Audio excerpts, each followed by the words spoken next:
Ugh.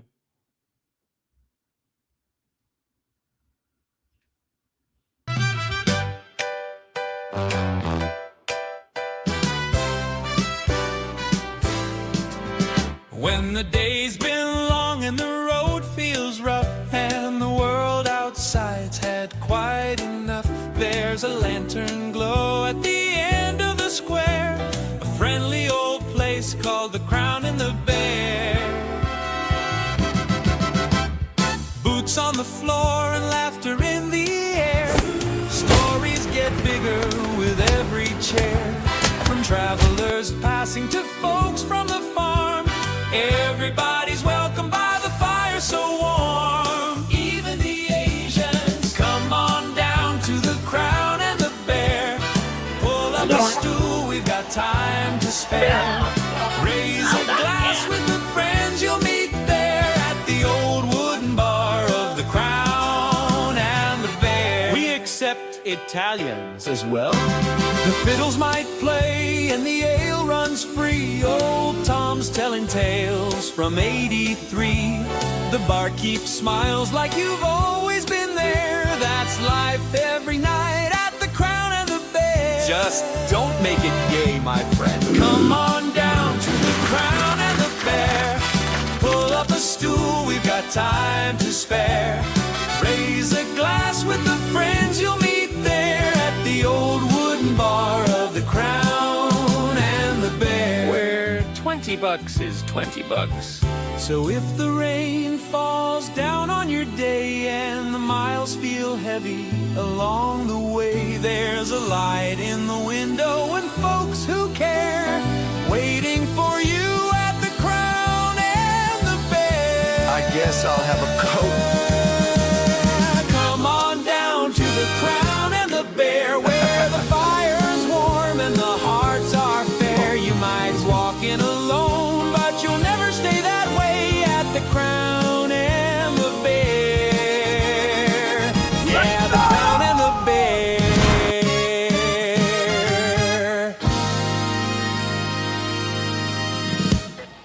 And I just don't think it's going to be as crazy. Mormon space wives. Gotta have a little bit of Space Wives. Oh yeah. Ugh. New lives. Mormon space wives. Our God has a body. It's a very toned body. He looks good. Mormon space wives. Mormon space wives. Space sex. Space sex. Space sex.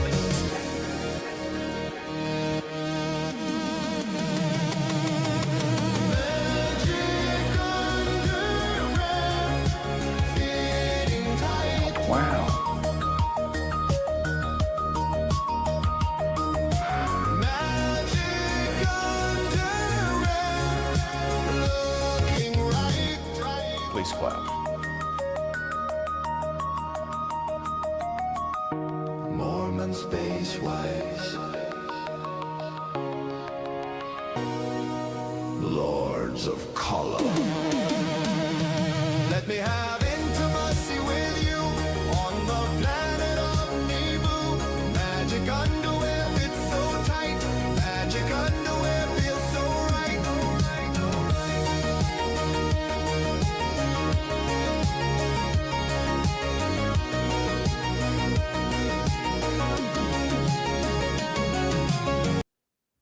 All right.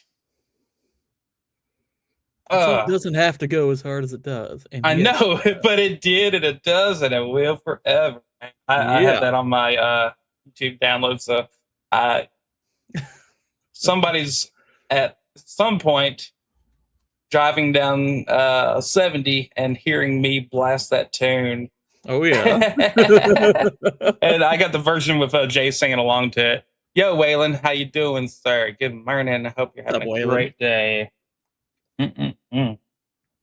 Well, we had to have a little breaksy poo because I got stupid busy with life and all that. Unfortunately, parents get older and they start having health situations and all that stuff goes on. So Mm-hmm. we're getting through all of that, and we've got a lot better recombobulated on all that fun stuff and getting things going. Gord's pissing everywhere into a bottle, so you could have just went. You could have just went, but sure. Yeah, whenever I'm pouring coffee on here, I'm like, but it's always a crapshoot whatever my mic is going to pick up. So it's like, you know what? Let's just I hear you, whatever I do, we're gonna try everything. I It's like hear. sometimes it's like I don't hear what you're hearing. And other times they're like, oh yeah, I can hear that thing that's 6 feet away from me. It's like whatever, fine. Yes, let's see. Oh, yeah, I can click on things, can't I? Is this the story of Whitey blasting his raining men in downtown San Francisco? Sorry, that is a state I will actually never visit again. After that one time, I had to go there for a port visit, but nothing else. So we'll never ever see that. I did not leave a ship. I did not leave a ship. I'm not going to go off ship there. Satan's land there, baby. Speaking of all of that, let me do a little presenting here. See if I can get this right. Tab.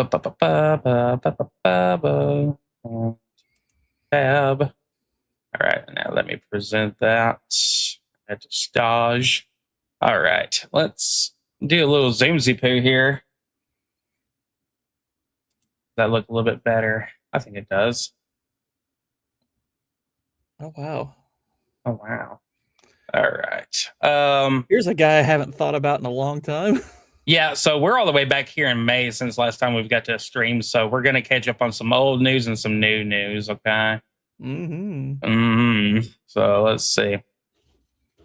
Let's take a look, suppose. So and Miles Jong. I'm glad that Nikita here understands that this person is a big pile of shit because he was the one who took that Andronopoulos, what a stupid name, took his drawings and basically put it through AI to turn it backwards or something, but keep the letters right. Oh yeah, the George and yeah. That guy. He took his, meme, hand drawn meme, and just straight up stole it. And then when it got pointed out, he was like, "Yeah, I stole it. I'm using AI on it too, and I'm gonna earn money off." Like he was straight up evil, like diabolical shit. Like I'm gonna earn money off of it too. And he goes, "Look, I can change it around again," and he did it again, and it was still getting impressions off of it. I was like, "That is just the most straight up evil shit ever." Like, yeah, you are flaunting that you can't get in trouble, basically, Yeah, I mean, it's basically it's not no difference between you and Hassan Piker at that point. I mean, just stealing content. I think that's actually when I muted him for good. Yeah, good. Let's see. What a douche. But let's say perhaps it's not the algorithm, but rather the sudden pivot from politics to running scam coins. So this guy is on Nikita's radar. I didn't know that until I watched. I don't know Nikita. I'm not sure who he is, to be honest. Nikita is basically the head of working X's design. So head of product for X. So he is constantly from the time he wakes up to the time he goes to sleep. This is his job. And I didn't know up until June the King's little hit on the quartering that Ian Miles Chung used to work for the quartering. Oh wow. Yeah, and then eventually got in trouble, and they had to part ways, and Ian Miles went ahead and did his own thing. So gotcha. Yeah, dude's a loser, but he's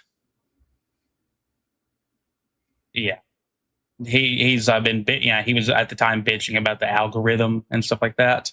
You know Oh. how usually this dude gets 300K to 1 million, on every single post that he's Mhm. stealing from somebody else, and then this right here, bam, lower, lower, and some of these people are getting manually put down on the views. So they are openly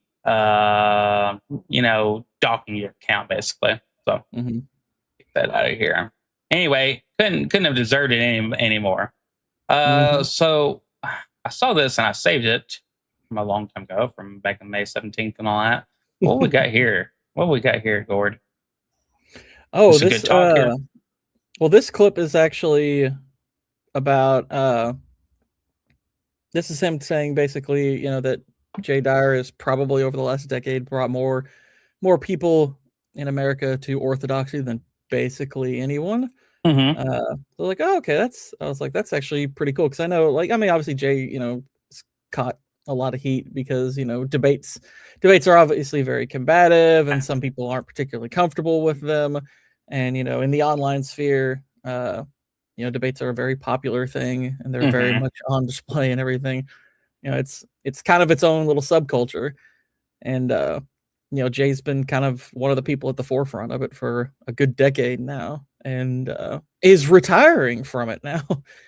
And Yeah, I got yeah, that saved on there too. And uh, but I thought this um, was I mean, it's in a way, it's like this is timely as ever. This priest basically affirming all the good work he's done on that front. And obviously it's like when I heard that, I was like, well, yeah, I mean, that's pretty much what's drawn me to orthodoxy is, listening to a lot of Jay stuff. I mean, obviously not him only, but he's kind of the foremost person I would look to and, give credit for. yeah, definitely agree on that. I think it is the current situation, which we have saved on the timeline for later and all that. But it's kind of wild, but not as not as crazy as we think. But it's dude's been doing that for many years now. I understand that he wants to probably do other things, and the dissatisfaction that he must get from arguing with people who don't know either their own book, they don't even know the version of the Bible that they're reading, and they can't get past usually question one, which is who made this canon. It's funny because probably about 2 weeks ago, when I mean, I basically saw. I mean, you were seeing Jay like trying to reach out and get certain bigger. It's like, hey, do you want to debate? And he, all these, other popular ones who don't share the same perspective, which is they would not touch it. And there was part of it was like, I kind of wonder if this is eventually going to drive Jay to retire because like nobody Oh who yeah. engages with him brings anything new to the table, and it's like he really just gets the same arguments over and over again now, and they're pretty low tier. And even it's like, and some of the people, I guess, on like the Protestant end and even some of the Catholic end who are starting to emerge aren't anywhere close to his level. Hmm. Uh, I mean, some of them are actually kind of embarrassingly bad, and I'm like, how are these people getting popular? This is embarrassing. Uh, like I know there's that JP Uncut dude, and I was like, Oh I'm sorry if god. I'm sorry if you're like if I mean I was a Protestant not too long ago, and I would have been embarrassed to see him representing my side because I was like, this guy's horrible at this. Hmm. So it's like you all really need to stop propping guys like that up, and that's who they did. I'm like, he's a rage baiter. That's what he's good at rage baiting, but he does. I mean, he backs away anytime somebody who's actually really good at debate. It's like Andrew Wilson recently tried to debate him and came to his channel to debate him, and he didn't do it. He had his buddy, uh, like that Mahler Truth Cartel guy, did it, and Which was even worse. he's even worse. And I'm like, these are your guys. Uh, okay. It's like, yeah, Yeah. there's really nobody formidable on that side, it seems. Uh, he's willing to engage in. And even like the formidable ones, it's like you're probably going to still end up arguing the same points, which, again, Jay's been doing for a really, really long time. So, people are like, oh my gosh, he's retiring from debate and apologetics. I'm like, it's like, well, what else would you have him cover? It's like people usually come with the same questions or the same points to debate over and over. It's like he's got years worth of coverage of it. Yeah. You can go back and look up any subject. Like the best thing that JP Uncut has contributed is a video where him and one of the fathers that he's with, JP Uncut was, kind of trying to debate. It wasn't really a debate at all, in fact, because he just admitted a ton of things. He allowed a ton of things, and all that conversation was about is his misunderstanding that people are praying to Mary or praying to the saints and all that, and they had to basically break it down over 30 minutes to him and all that, and explain what the point of this and that is. And he kept on bringing it up, like, but I don't see in the Bible where it says, so and so prayed to a saint. It's like, well, a lot of these people weren't even there was just so much for them to to break down to him, and like it's not praying to, or it's it's basically it's the same kind of thing you do. It's like when you ask somebody to pray for you, like a friend. It's like it's pretty much the same thing, only they're not dwelling among us. Right. And what's funny is I've noticed this even with Protestants who are decent people. I'm not anti those people or anything. It's like some that I engage with, but I'm like, I notice it's like they will not grant your framing. Like they can't argue from your point of view. It's like, look, it's like you keep saying, well, they're dead, and I'm like, but if you're trying to understand the opposing perspective, you have to abandon that claim. Mm-hmm. It's like that's the part you're not. It's the part you don't seem to want to engage with. It's like you keep saying, it's like, well, you're praying to dead. It's like, well, they're not praying to. They're asking for the prayers of. It's like, well, they're dead. It's like we keep telling you, it's like they don't believe they're dead. Yeah. So it's like it's like I asking don't know a why neighbor. You're not grasping this part. Mm-hmm. It's like because they'll make like this. They'll go on this long diatribe of an argument, and it hinges on the idea that these people are dead. And I'm like, you're not engaging with what they're saying. It's like it's like kind of the whole point. It's like, no, we don't believe they're dead. It's odd that you do, because it's like if you believe these people are dead, it's like, what is your hope for exactly? It's like if you're talking about being hopeful for salvation, it's like, what, you're hopeful to be dead? It's a really strange position to have. Because great. And here's the thing. I used to be obviously of that kind of belief, but once I heard the explanation of it, well, no, we don't believe we're praying to dead people. We're asking for the prayers of people who are alive. And I'm like, okay, that actually, even before I agreed with the perspective, I was like, okay, that does make sense to me. Yeah, it's like asking your neighbor or your group in church, in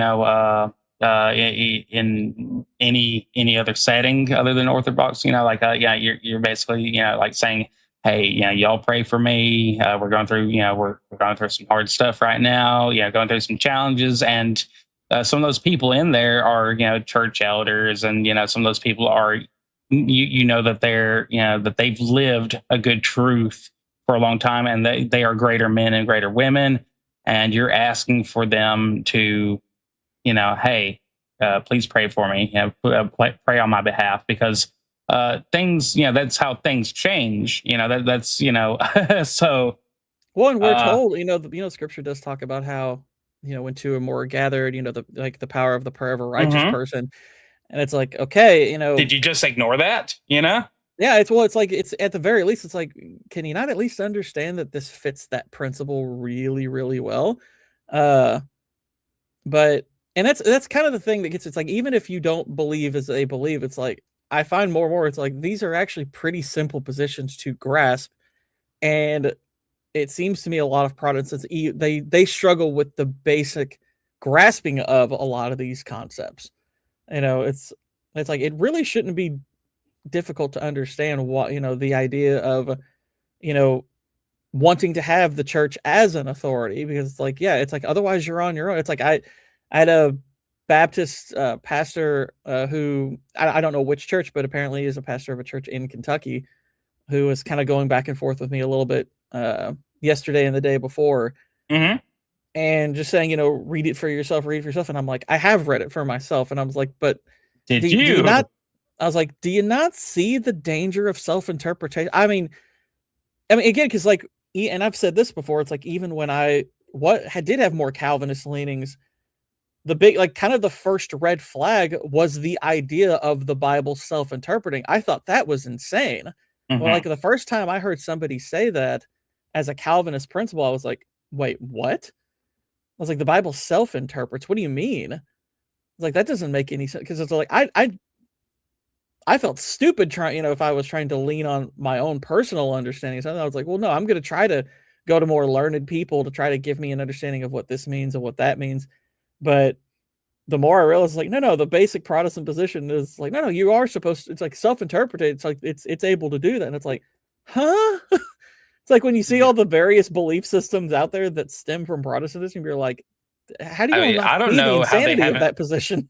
I don't know how they haven't banned, like study Bibles, or anything like that. I don't know if that's your belief that you can It's not even take. necessarily bad to have a study Bible. It's just, but even Orthodoxy has a study Bible. I have it. I No, bought I'm it. saying I'm surprised that these different groups of Protestants haven't tried to ban that, because. Well, yeah, because it's like, oh, well, wait a minute. How am I supposed to self-interpret when there's somebody's notes at the bottom? You can't just hand a book to somebody, any type of book, because this book is leather bound. It looks pretty. It has usually gilded edges on the page and all that. It does not make it some magical book. It does contain some beautiful, very informative things in the Word of God. That's great. That is so great. But it is not like a book that'll just fly open like some reading rainbow bullshit. You still have to read it like it's a book in a college course. It is a real book that you have to study. And guess what?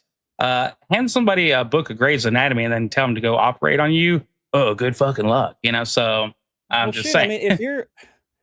If you want to it's like if you're trying to sell the notion of sola scriptura, then why should you? It's like, does age factor in? It's like okay, let's say I was like, well, what if it's a kid and they can't really read, and they might, maybe if they had a lick of intelligence, they might try to go to the argument. It's like, well, it's like an age of accountability thing. By that age, they'll be able to understand. It's like, okay, but let's say they don't. Let's say they can't read. Can it self-interpret then? If they can't, if they're illiterate, how does it work for a blind person? What if it's a Helen Keller situation? They can't read or hear. It's like there's a lot of different ways that you have to start, navigating this. And I'm like, but again, it's like the idea of sola scriptura. It's like I had a very different understanding of what it meant when, I was of that belief. Right. And then when you start to hear the arguments against it, you're like, wow, this was a really silly thing to hold on to. And yeah, like I said, that very first, it's kind of funny because I said the first red flag was the idea of self-interpretation, but it's like that should have been the defeater right there when I should have realized, yeah, that kind of shows you sola scriptura is kind of a nonsensical principle. Well, if you're understanding that it can't self-interpret, the moment somebody brings it up, it's like, so it's not true, is it? It's like, oh yeah. It's just some of these people, when you hear the conversations, is basically, they're saying that God, created the Bible, and that's where they kind of stop. And it's like we don't disagree that he inspired the Bible. Nobody. It's like Protestants. He inspired his people to write. Well, it's like, yes, we believe that's the word of God, absolutely. But guess what? In that book, it tells you that that's not the only word of God. And it sure as heck doesn't tell you it interprets itself. Mm-hmm. It never says that, not once. It's like when I would see that go-to argument from Catholics and Orthodox a lot before, I was leaning that way, where they were like, where is sola scriptura in the Bible? And at first I would just kind of ignore that, but it's like, no, what they're saying is like, where does the Bible say it interprets itself? It's like, where do you see that? Mm-hmm. And it's like, well, I guess it's not really there, is it? It's totally made up. It's just an idea that they came up with, and they're like, and I get that some people are they want to be so independent, and especially in like the Americas, like we want to be so independent that we don't even want anybody telling us how to interpret, stuff that is the most will determine basically a philosophy of a lot of the United States of America, how we live in America, all of our laws, are what they're based off of in America. You don't need any help interpreting that. Well, it's kind of, I mean, I think it kind of starts with, like, I understand how you arrive at the notion of sola scriptura based on, kind of how the Reformation did, I suppose. I mean, granted, we're like, I think the Protestant movement is much, it's way past where like people like Luther and Calvin were on it. Like I know Jay Dyer's brought this point up because this kind of wild thing about the Protestant Reformation is that reformers like Luther and Calvin did not win. It's like, no, the radicals were the ones who won. The kind of the insane lot of the Protestant Reformation are the ones who kind of won that movement. Right. Like, because people like Luther and Calvin, it's like if they could see like a lot of the beliefs held by a lot of Protestants today, they'd be like, oh my gosh, this was a mistake. It's like, this was a big problem. It's like we went the wrong way. But it starts, I think, with, if you're looking at the church and you see that as not a proper authority, because, I mean, and granted, again, like, this is why I think people like Father Joseph brought up that they have a certain sympathy for the Reformation, because they're like, look, we understand the issue with Roman Catholicism, because part of the reason for the schism, or at least, I think the main reason for it was, a bishop tried to have more power than was necessary and became a pope. That's, you basically had an individual try and have far too much power, and that's what caused the initial schism. And then the the Reformation happened off of that. It was kind of it's like a schism, and then it caused another schism, because it's like the people in the Reformation were like, yeah, this whole papacy thing's not working. It's a bad authority. And rather than coming back to the Orthodox side, they took it the wrong way and were like, well, maybe no church authority is better. And it's like, okay, well then it's like, okay, well, we kind of need an authority if we're going to leave the church and not look to them as the primary authority. So what is it? It's like, well, you have scripture and that's the word of God. So there it is. That's the beginning and end of it. And we can't really trust anything past that. It's like, okay, but you're not considering the entailments of that, which is, okay, then how do you determine what does it mean? Because that's kind of the point of the church to begin with, is helping you to understand the meaning of it. And It's like, nope, we don't need that. We just need the scripture stuff. And it's like, well, okay, so what's the logic, but how do you understand it? It's like, well, it self-interprets. It's like, oh, that's not a good thing to arrive at, but that's where they are. And you would think that the gobs and gobs of denominations that stem from that would be a really good indicator of why that's a problem. Like, I literally saw that chick Farming in Jesus, who I've had some good interactions with in the past. I mean, like, as a Protestant, it's like I never had an issue with her. We disagreed sometimes and had some back and forths, but they were never like unpleasant. Well, she blocked me this week over kind of a nothing burger, which I was like, okay, wow, that was a little bit much. But yeah, what was that? It was. I basically, like, she pointed out that, because there's been this whole thing with Mormons crying about not being included amongst Christians, and she brought up that, oh well, it's they don't understand that they reject the historical church, and it's like they're kind of doing this to stuff. They post, they have that meme of the person like kind of putting the the stick in their own bike, that whole thing. And the middle part of it is like rejecting the historic Christian faith. And I was like, well, that's kind of ironic coming from a Protestant. It is kind of ironic. And that's what I got blocked over. And I was like, really? Over that? I was like, I just posted a GIF that said irony. It's like that was enough, and I was like, and she tried to frame me as being Catholic, a Roman Catholic. I was like, I'm not a Roman Okay, Catholic. yeah, What are you that's talking what that about? was. That's what that was. I was like, Okay. I'm not even a Catholic. What are you talking about? But I was already blocked at the point. I was like, Yeah. okay, that was a bit much, but sure, fine, whatever. Uh, but the thing that I'm kind of leading towards that she posted at some point. I don't remember. I might have it bookmarked somewhere, but uh, she posted something like somebody had said something about there being like thousands upon thousands of Protestant denominations, kind of showing how like the ridiculousness of that. And she goes, and she offered up as a correction, it's like, actually, there's just like 200. And I just saw that and I laughed because I was like, that's okay. That's better than thousands. I agree. But that still demonstrates the problem, doesn't it? It's like, I'm willing. I mean, if I were debating you on this, I'd be like, yeah, okay, I'm willing to grant you. You're right. There's 200. I think that's more than enough to show the problem with self-interpretation. I think that's more than 200 is your bit like that's your own. That's your own right there. It's like actually it's just 200. It's like that's insane. Because Yeah. denomination, it's like you have to understand denominations are generally they generally exist because there's a big doctrinal difference between one denomination and another. So it's like, okay, so Protestantism has 200 different bodies that have major doctrinal differences. Hmm. That's kind of insane. It's like that's a problem. That kind of shows the insanity of self-interpretation if it's making that many denominations. And it would be 200 so far. I I kind of hated that it ended up like that, as far as her just going right to the block button, just because there's a disagreement there. But it is rather rattling whenever you kind of when somebody else points it out, I guess. And but you can't just. It's not like you're saying anything heretical, though. Well,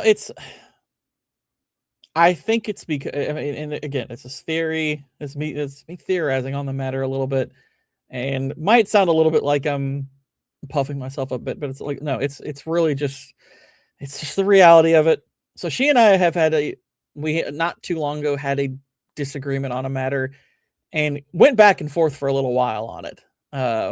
Like basically, like she had asked the question of, if your daughter came home and said she was going to marry this guy and he had been in the corn industry, what would you as a father, would you as a father like take that?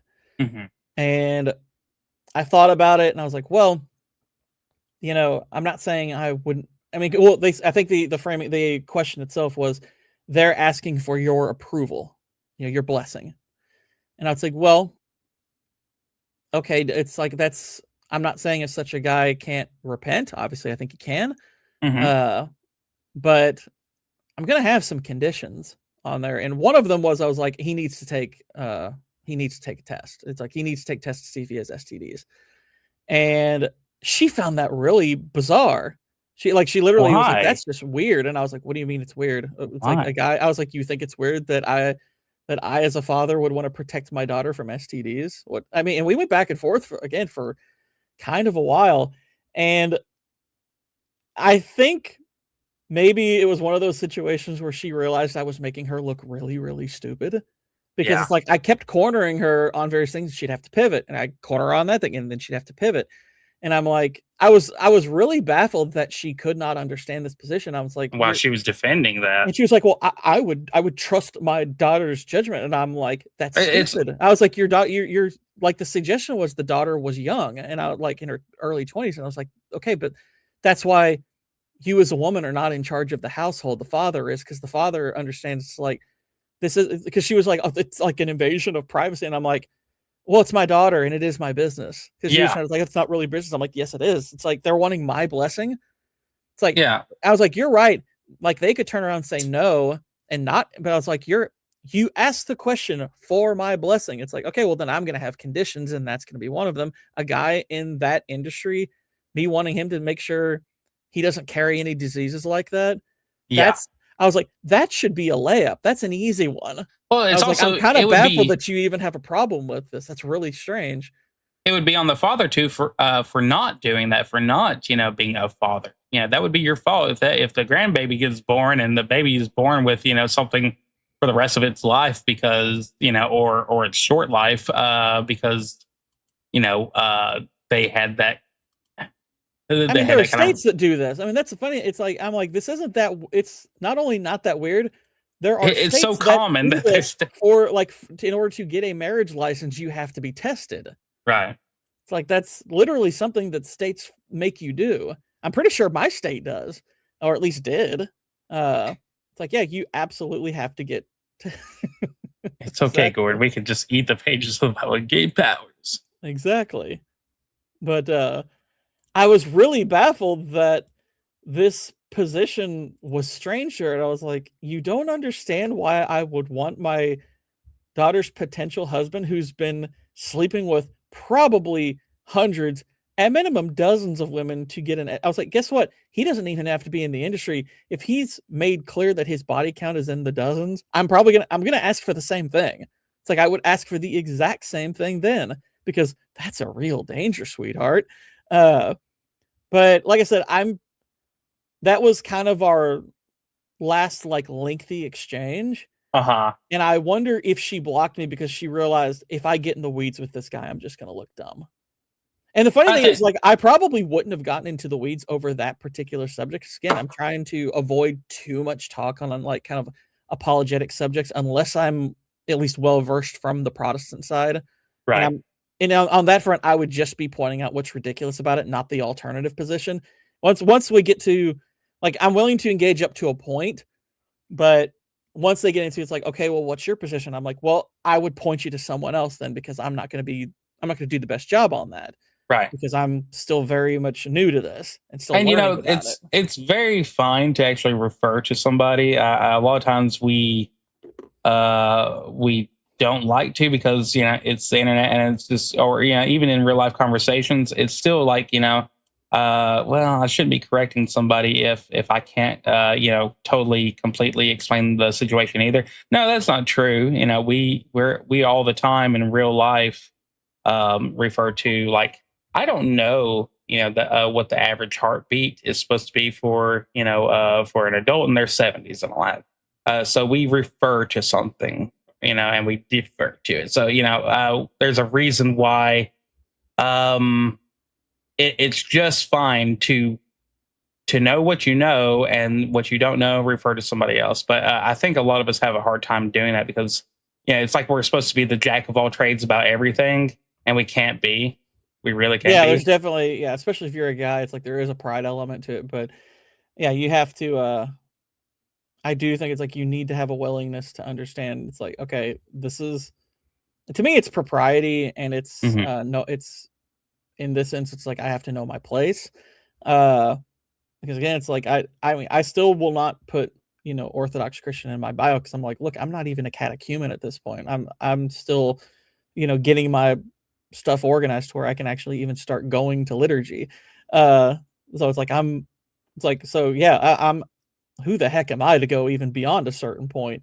Right. It's like, I mean, honestly, somebody could in that sphere who's a bit more like, if a priest said, I don't think you should engage with this kind of stuff at all as far as debate, I would say, okay. I was like, at that request, I definitely would. Yeah. I really am just like, when I get into this stuff, it's like, okay, look, I'll go into what I think is the ridiculousness of the position I left. But it's like, it's like once it gets into the apologetics of where I'm leaning now, it's like, no, I'm not going to argue that stuff, because I'm not qualified to. Right. And I do think that's a serious enough matter to where I should leave that alone and leave it to people more seasoned in it who know a lot more than I do. Which is perfectly freaking logical to do. Yeah. Mr. Balrog, how you doing, sir? Hope you're having a great morning so far. Hope everything. What's funny is it's like, and this is where I'll give Andrew Wilson a ton of credit, is as excellent at debate as he is. This is kind of his position too. Now, granted, he is baptized into Orthodoxy, so he's willing to engage up to a certain point. But even he has said, right, I try to avoid apologetics, because a lot of people don't realize he's not a theologian. he's a pretty new convert. Mhm. It's like when people talk about how it's like, oh, you and your wife, when you all got together, didn't demonstrate those principles. Like they didn't have those principles. They weren't Orthodox when they got married. Right. Like he became Orthodox after that. Mhm. It's like, now granted, she's part of the reason they started going that direction. Like Right. She led him down that I think path. I think she suggested that path. But yeah, he became, I think like he only became Orthodox like 5 or 6 years ago or something like that. Right. So yeah, it's like that He's deferred him to not Jay giving him. Dyer Oh yeah. like plenty of times that I've heard on his debates and streams and stuff like that. And and that's exactly perfectly fine. Like, and he does a pretty good job at defending, but usually he just brings it back around to debate. Just using logic and philosophy to. And I think this is part of the reason why when he does get into debates regarding apologetics, he's usually trying to get the person of the other faith to talk about their. I'm kind of taking a similar cue from him. I realize, well, not from him, like him, I would say, because I didn't necessarily do it because he was doing it too. It's just I'm noticing that, oh yeah, the thing I'm doing is kind of what he's also doing. Is you're willing to engage with it up to a point, but you're not going to necessarily argue your side, because it's like, no, I'm not qualified to argue my side, to that degree, because I'm still learning it. Right. And that's kind of where he's going. It's like he has certain, now granted, he can go further than I can, because obviously he does have knowledge that I don't, but he's generally only will do apologetics up to a point, or at least theology up to a point. I don't even know if I'd call it apologetics, but I'm like, yeah, I now understand what he means by that. Cause it's like, yeah, he's not a Christian apologist, because I mean, for one thing, it's like, yeah, he's very, very new to Orthodoxy. Like I was actually listening to that guy who was I guess had Pearl as a guest, and was talking about how like some catechumens it takes a year to get baptized in the church. Some take multiple years. Yeah, he said he had one person who took 10 years. Yeah, because he still he backslidden on a few things. He'd had some problems, some issues, and that's a very good gatekeeping to do, because that keeps away bad representatives. That keeps away from churches failing. Well, I mean, granted, it's it's not, there's no such thing as a 100% fail safe as far as like church infiltration goes, but it's like, you do the best you can with it, and that's a really good way of doing it right there. Right. Yeah. The church that I went to, that my wife introduced me to, that I really enjoyed and all that. It took 1 year being there to fully join, and like I've told you before, not a single follow-up question. Not a single follow-up question. Just basically attendance was the matter there. And it makes you think like, so that's why, I have been, trying to get back into it. And I know that Jay's, talked about this before about basically, good luck, trying to change a Protestant church and all that. But yeah, that's kind of where I am right now. Is just I want to kind of guide some things, and I told my wife, I said, eventually we're going to learn different things, and we're probably going to do that before we go to church. I'd rather still keep in touch with that community and help them where I can without conflicting as much as I can, but at the same time, there's gonna be some differences, obviously, in how everything goes.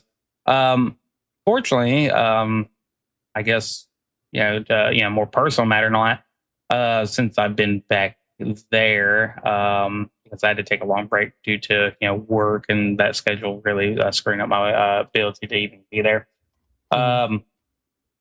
It's been really nice, and we've already got to help some people that are in some different situations and all that with our limited resources as a little small church and all that, and that's been really good. So but there are going to be some things, and I've been pointing out to my wife over time, like like, listen to this, and here's what was taught today, and you just have to kind of think it through, and you're going to see some things that I've pointed out in the past few months, that are conflicting, I guess, and all that, because people have these, this I feel, but it's not really backed up with a lot of things. And yeah, then I went back to the conversation that I told you, I think, on our first show about the about the whole Paul related story. Those things are real, unfortunately, in these types of churches, and you're going to get people who just I feel, and you can't back it up. But I've also found some people who are, and it seems completely against it. When people get into mode like that, I'm like, you say you believe the Bible, but at the same time, you're saying the I feel stuff when the Bible tells you pretty concretely. It's like, yeah, the heart's deceitful above all things, and it's like, it kind of tells you right there. You're not supposed to trust your feelings. It's like, it's not saying that feelings are totally useless, but it's like, I would certainly hope that you'd take from that. It's like, yeah, on matters of theology, your feelings are kind of irrelevant. And because she's on TikTok, and if you have anything Christian on there, guess what? Yeah, you get Christian prophecy all over TikTok, and people who are trying to basically. And I told her, I said, please bookmark that one, because there was this one guy, and he's trying to use Revelations to meet his own ends and all that, and I said, but they'll also say, I'm not a prophet, but, and everything before that, but really didn't matter in that case. And I said, bookmark that. I said, if anything happens on that date, I just want you to to know that you can go ahead and unfollow that person. I need you to look at that. And I said, this is ridiculous. I said, but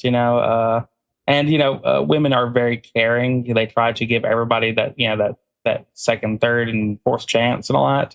But I was like, no, we're going to be blocking that person. You're going to be blocking them. I'm going to watch you block them on your phone. And she did, because I was like, that person, if they did feel or see anything, probably was a demon. Probably was nothing good. So let's not engage with that anymore, because that provides these people views, that gives them money, that tells them, keep on doing that stupid shit, And sorry, I've had it on this stupid. I collect green screens for obvious reasons and all that, but these are just beautiful, man.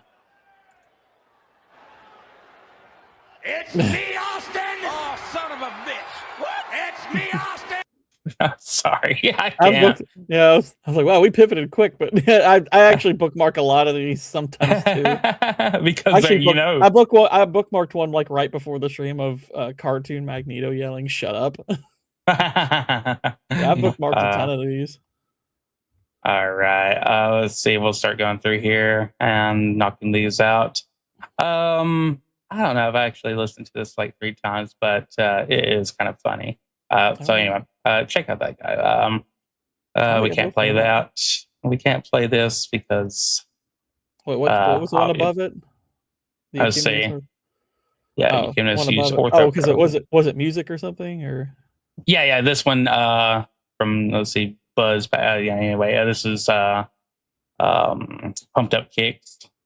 Oh, okay. But it's a really good live version. I think this is from David Letterman's studio. I think anyway, I have heard. Yeah, it's I think I've heard very that good version. before. Yeah, let's see. And there goes my beautiful. I remember when that song first came out, my older sister was kind of clutching her pearls over it. She's like, oh my gosh, this song is promoting school shooting. And I listened to it. I was like, no, it's not. No, it's not. It's not promoting it. That would be kind of scandalous. If it actually promoted it, they'd probably get canceled. It's like, they're not promoting it.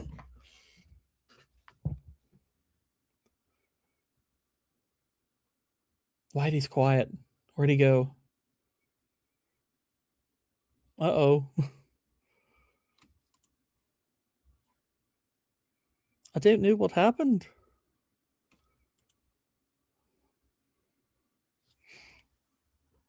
Has Whitey froze on us? Is that what's happening? It's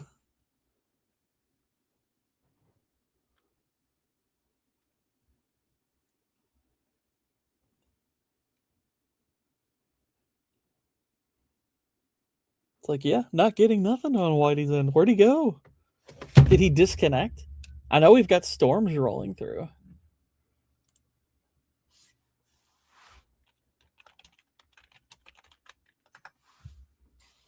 trying to message my partner in crime, trying to see if he's gonna be back.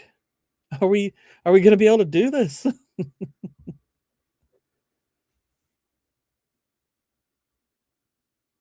That would be funny because that means, would this thing run in perpetuity? Would it just keep going?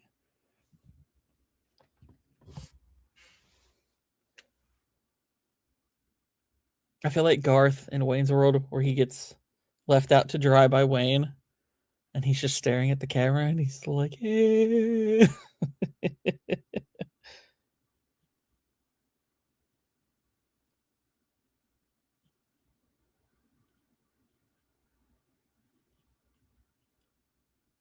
Okay, there he is. There he is. He's saying, I'm resetting.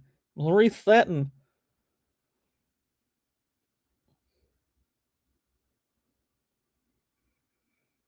Now he's gone. See, this is where I'm like, eh, but it's okay. It's fine. Well, look at the made by Jim Bob thing. Ecumenists use orthobro the same way James Lindsay uses woke right, a nebulous term intended to poison. That's absolutely true. That is absolutely true. It's tried to be, a lot of people try to use that as a diminutive term for people who are in the debate space, who debate orthodoxy. It tends to denote fear. What's up, Whitey? Wayne? What happened? Yeah, so now when my headphones decide to do that go out thing, it also changes the settings on my voice mod, so then my voice mod just totally kicks me off. But all I have to do is just turn exit the entire program, turn it off, and then reload it, and it'll fix it. So whatever, we're gonna have to get that figured out one day.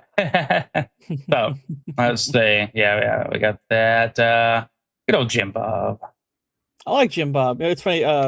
Israel was asking, he was like, shoot, I only just recently got into Jay's content and he's retiring. This sucks. And he's like, who else are we going to, listen to? I was like, well, there are other good debaters. Like, none as good as Jay. And I'm like, well, I agree. There's none. I don't know of one that's quite as good as he is, but that's what tends to, it's like, that's kind of like if Michael Jordan retires, guess what? You're probably not going to see a better basketball player in your lifetime. So or Tom Brady retired, you're probably not going to see a better quarterback in your lifetime. Mm-hmm. So you just appreciate that you were there for it. And guess what? He's got like 1,600 videos on his channel that you can watch and rewatch, which, by the way, if it's a good theological debate or a piece of apologetics, you should watch it more than once. Right. You definitely should watch it more than once because it's rich material. Let's see. This is quite old, and everybody saw this going around, but I thought that was really funny. Freaking dude is Travolta here is just. Why do his beards always look like taped on? I'll never understand that. I know. I think part of the problem is that he's using dye, and this is obviously dye. I mean, it's a really, really bad dye job. All right, yeah. It's just the fact is that anytime that you dye your beard and you come right out like let's see, the first week after you dyed it, it looks so unnatural because it contrasts with your face, with how you've aged and all that.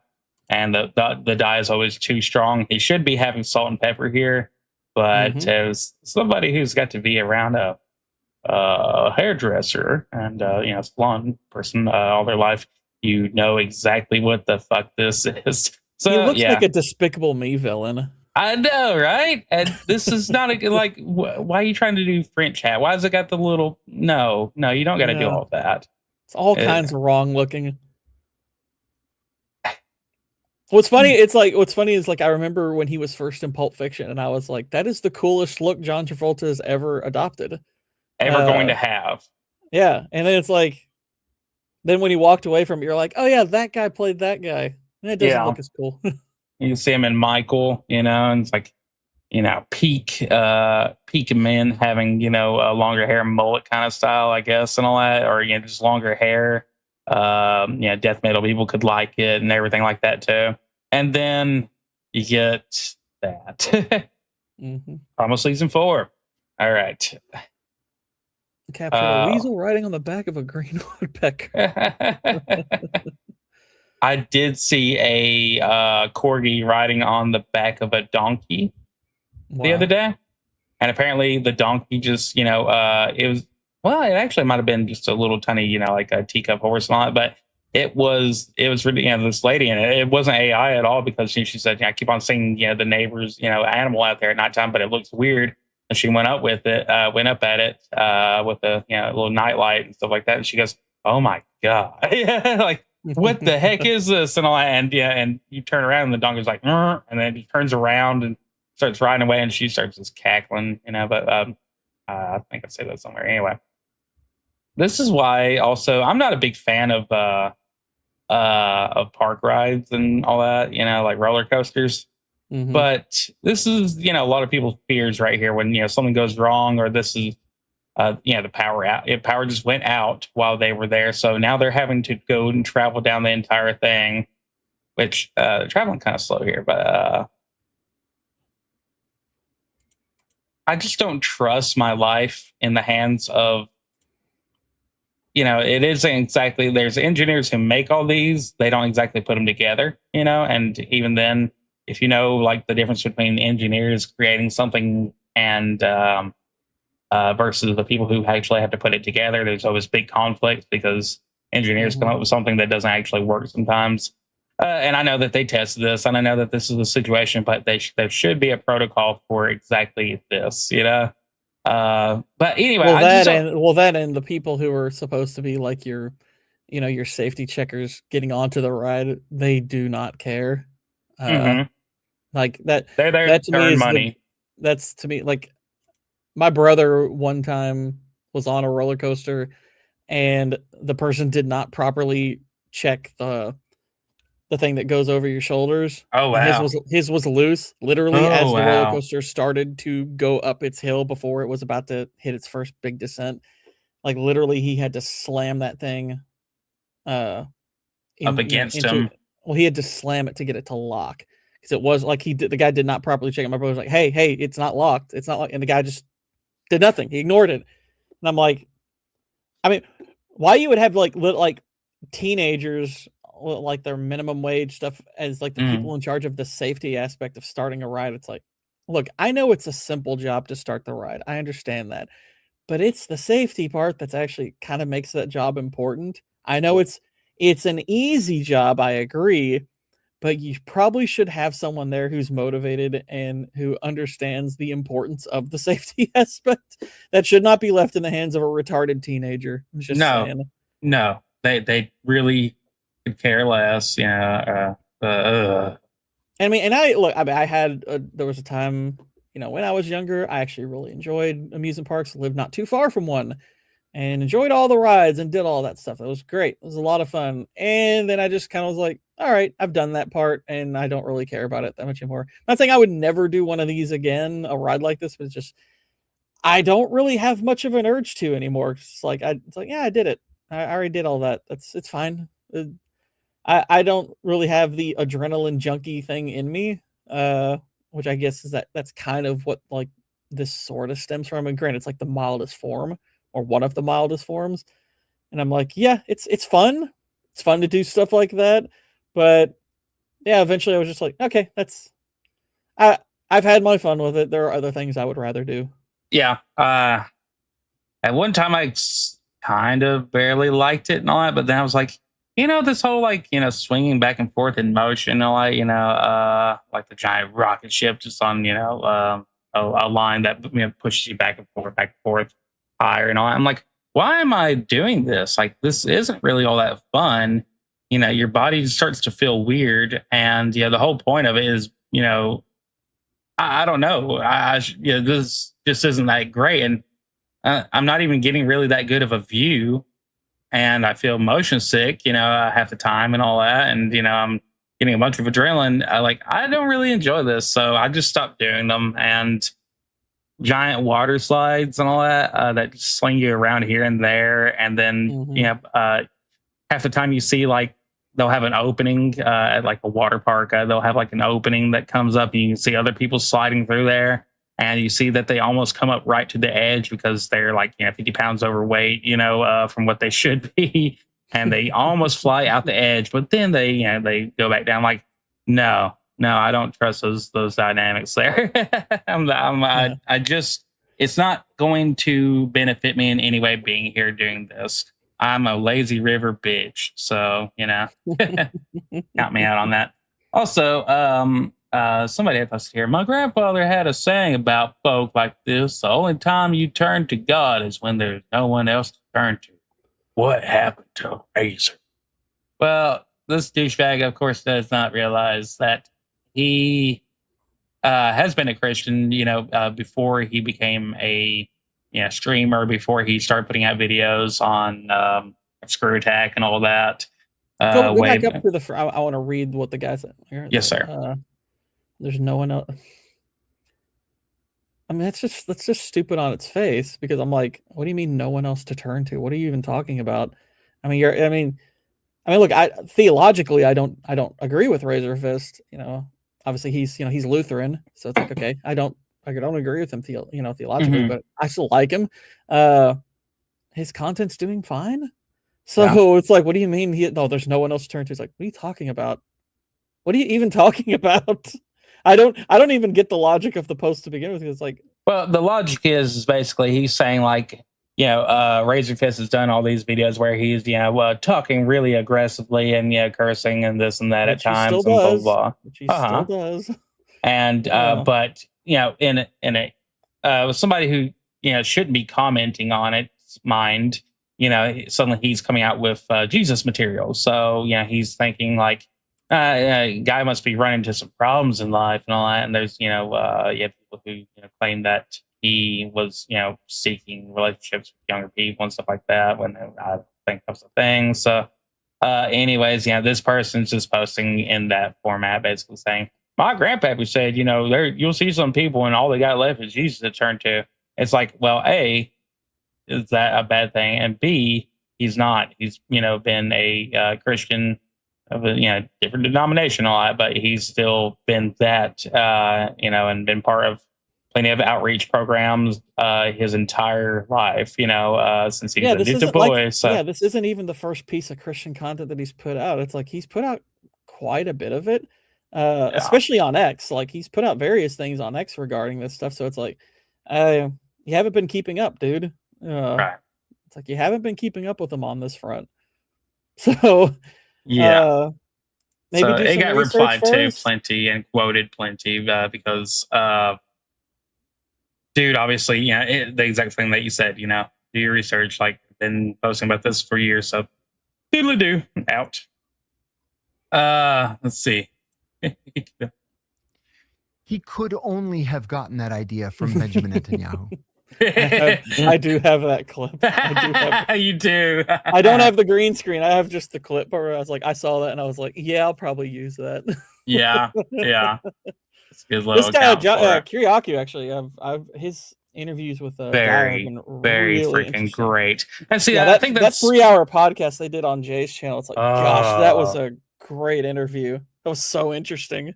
yes, and it's one of those things that it was enlightening on some other matters and all that, but also like confirmed a lot of things. I was like, golly, that's such a good interview to listen to. Mhm. But Like that's one. It's like, look, if you don't. I mean, this even. I mean, granted, Kiriakou's also Orthodox and everything, but it's Kiriakou's former CIA, if you don't know, and has a lot of. And he basically came to a point where he's like, I've been screwed over so much by the government. I'm just like, screw them. So he's basically telling people a lot about how it works in intelligence. But yeah, mhm. it's really interesting to listen to him. Yeah, it's a very human group of humans that do very human related wants and needs and all that. And you got to remember everything's a hierarchy. Everything's big. Shit rolls. Downhill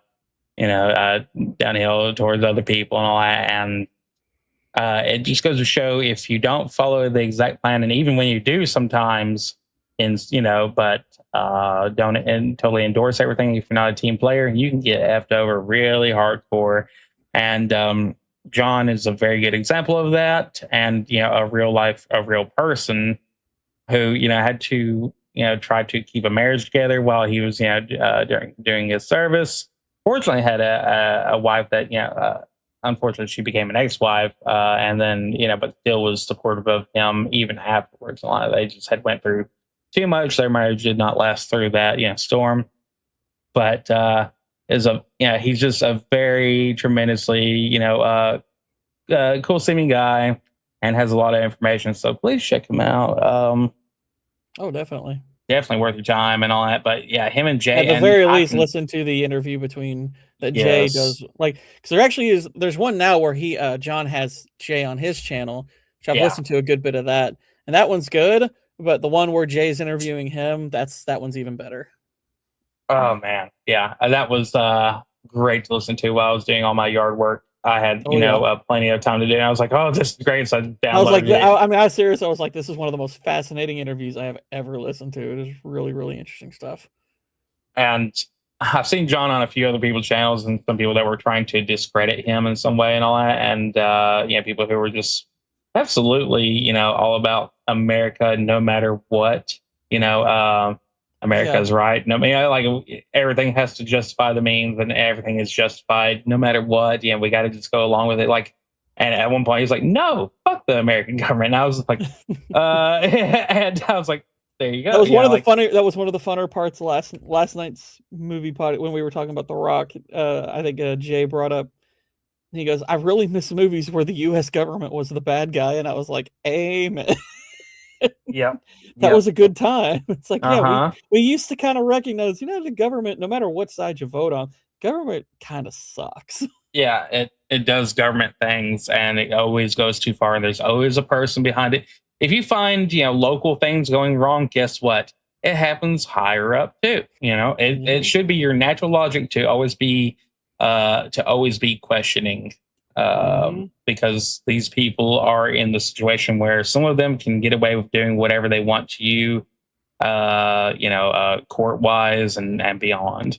So always be questioning. Yeah, like honestly, I always inwardly cringe whenever I see like a movement start around a particular, like any particular politician, and that can be a Democrat, that can be Trump, that can be, Thomas Massey's got, his following, and I'm just like, are you people really this naive that you're putting all your trust in a politician?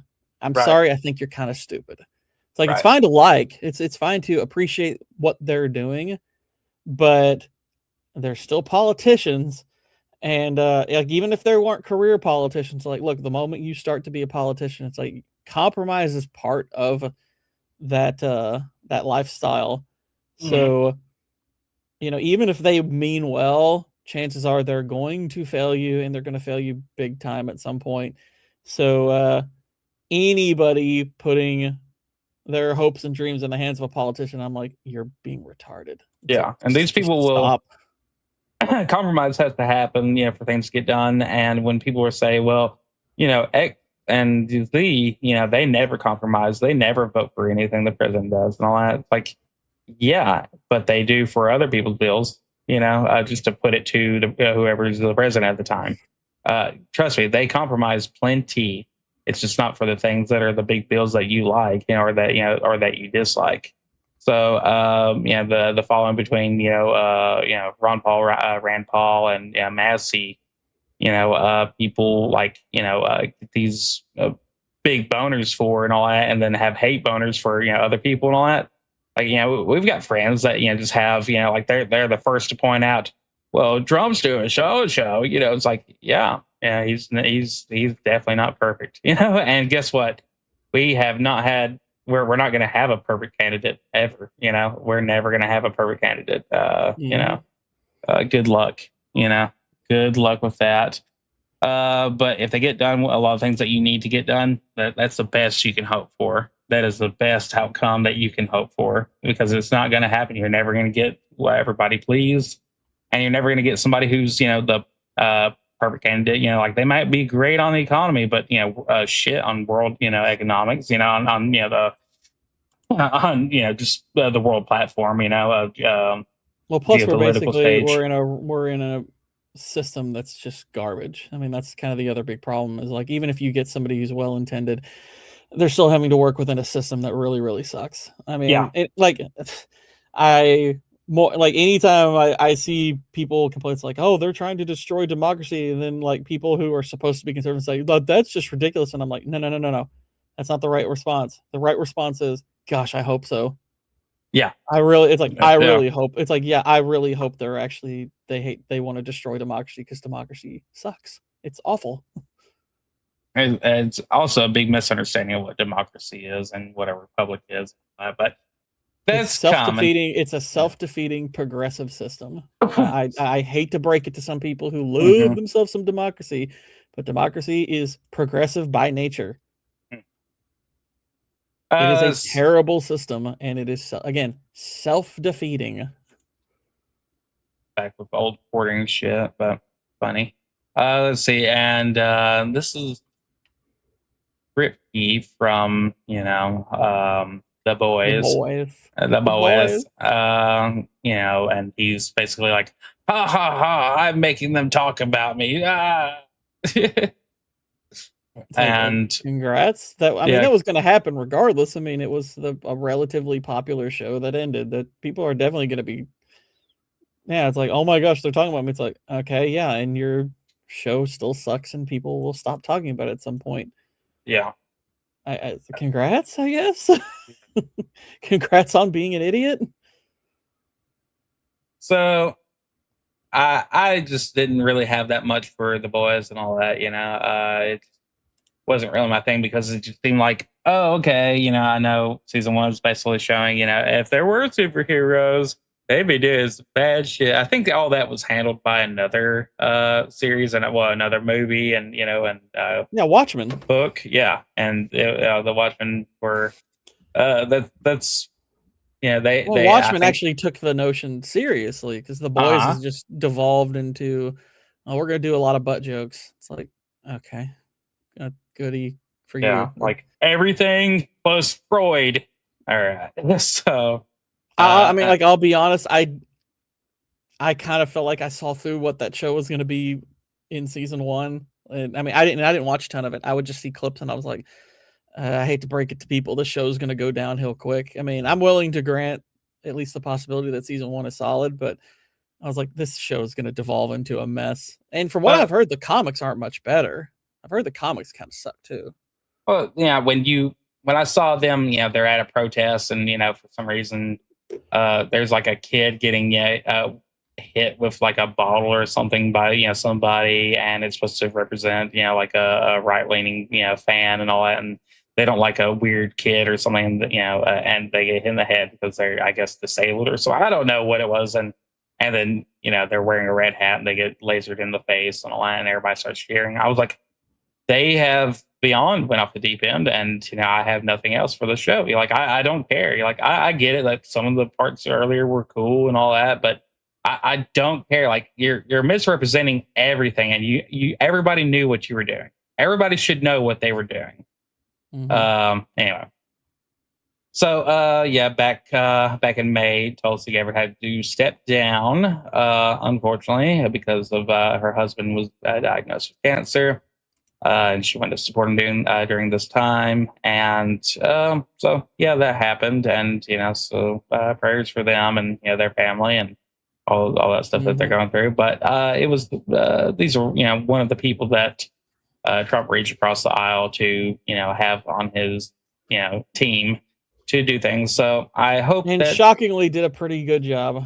Yeah, she did. So if they're gonna be there, got to do a good job. So. Well, to me, it's like the best indicator that she did a good job is she didn't hear that much about her all the time. So it's like, you know what? It wasn't about her. Yeah. It's like, you know what? She did a pretty decent job. Good for her. So, and this is a funny little meme here. Sammy Hagar is 70 years old. Bill Clinton is 71 years old. Sammy had over 40 years of alcohol, drugs, sex, and rock and roll. Bill lives with Yeah, it'll do that to him, man. Yeah. Among some of his other proclivities. Let's see. Niggas really only see legitimacy in white characters. So this was a thing from Kellis, who comes from like early 2000s or maybe late 90s or early 2000s, MTV. But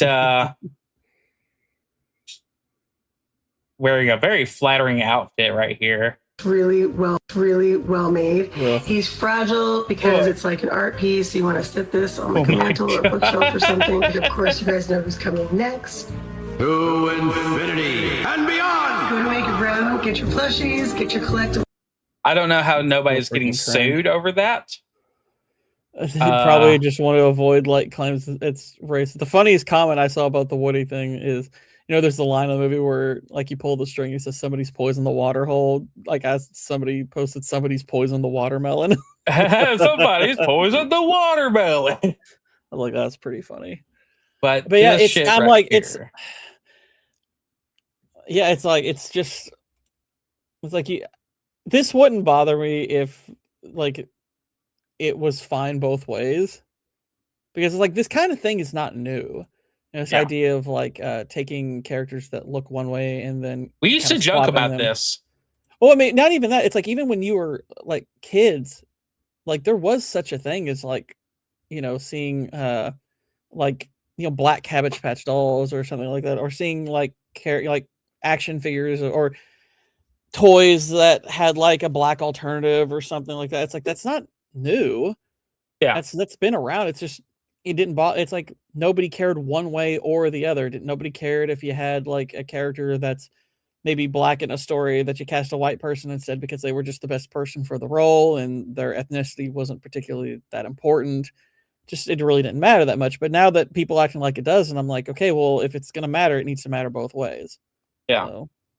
But also, like, you know, Cabbage Patch and Barbie and all that, you know, that's open concept. You know, that's an open area where you can be and do whatever. But it's like taking Link and like, you know, but Black Link, you know, like, okay, like, I don't think you get, yeah, but yeah, if it's a sad, you know, common and never replied to, you know, argument, which is if it were the other way, you'd be freaking the fuck out.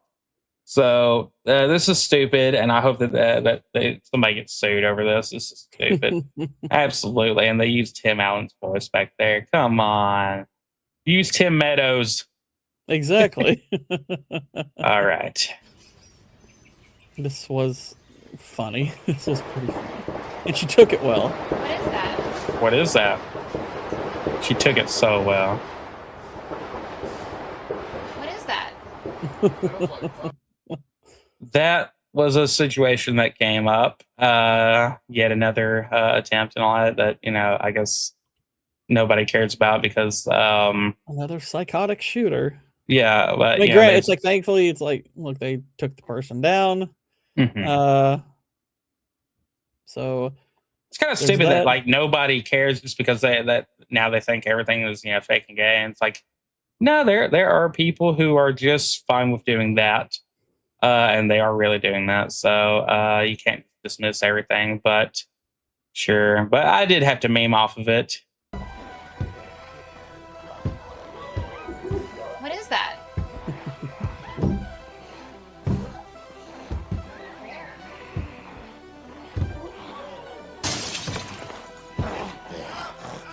Ow.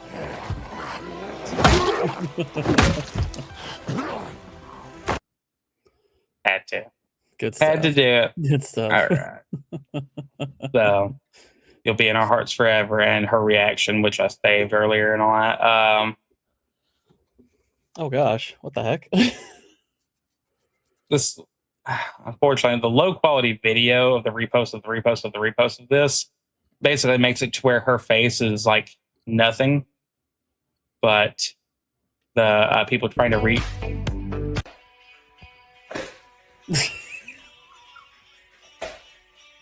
Oh dear. And she's about to get going.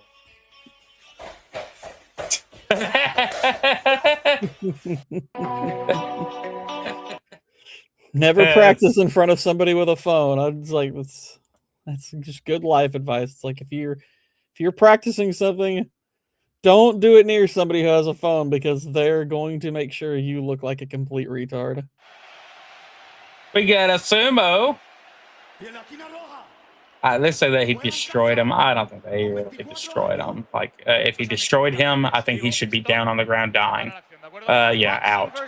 But the sumo does extremely well here. He just keeps on just running right into him.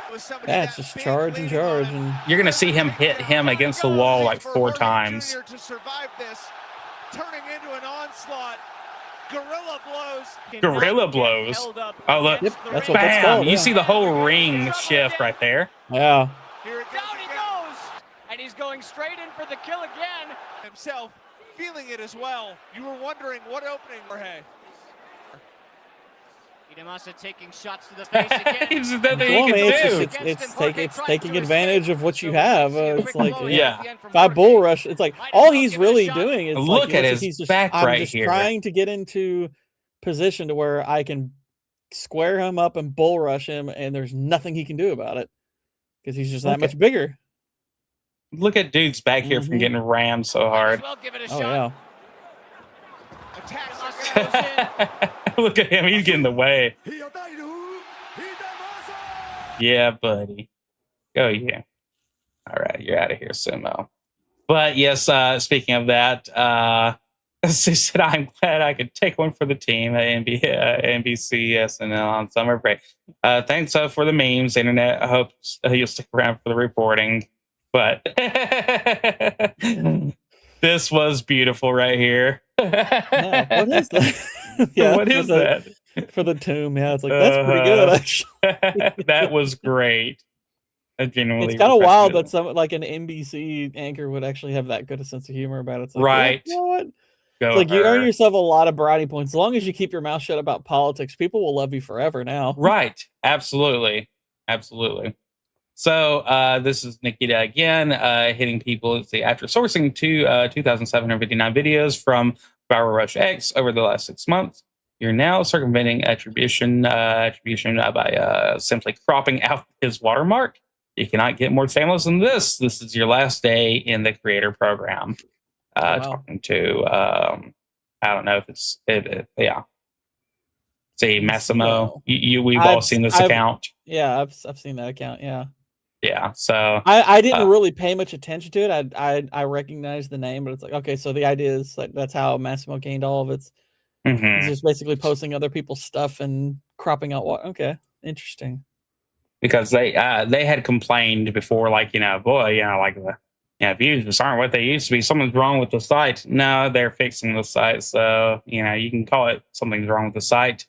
But he is pointing out this is ridiculous that you have stolen this much material. You don't put out anything. Nothing is yours. So what do you think is going to happen? And you're not just, it's not just like, hey, we can all take moments from like live TV and turn them into something funny. Sure. But this person is simply going to Instagram and going to Twitter, and because they taking already other have people's stuff and passing it as is. Yeah. Yeah. So the original plan was get a Twitter account, be on there for a few months, establish yourself as posting things, and then buy you some work from a bot farm who will come and give you impressions. That helps people see you on the algorithm. Then people just start naturally following you because you are posting interesting things from other people, and then you build up a big account. Next thing you know, you can make people subscribers, or you can just be getting paid by the impressions, which Massimo's account was doing and getting paid pretty well from it, and now they're not. So that's it. You're out of here, buddy. Womp. Wah, wah, wah. You're outie, bitch. All right, another one. X just kicked out one of the biggest accounts for stealing content. Massimo built a massive following by taking other creators, videos, cutting out the watermark and posting them as their own. Thousands of videos, same trick every day. So, they weren't which you can get paid by reposting other people's shit. That's fine because everybody gets paid in that situation. But they were taking repost actually, because the repost is kind of inherently there to give credit to the person who made it. Yeah. Right. So I'm glad, but it took them a while to actually incorporate that shite. So you can just be an account that does nothing but repost other people's stuff and put like a laughing face or something like that. But no, this person was actually taking their videos and cropping out the watermark any way that they could. So if that guy, you're out of here. Also, just a reminder that fruitarian diets don't work. Don't do that. Yeah. Don't do that. Your body's going to eat itself because it needs protein to create new cells. So this is what happens to these people. Don't become a fruitarian. Brad Pitt tried it. Other stars have tried it, and it always ends up with you in the hospital. Stop that shite. Now look at this beautiful shot.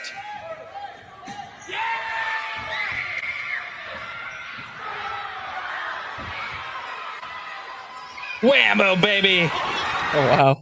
Wow! But I can't. It was a good steal, but the person tried to dunk when they're not quite ready to dunk. And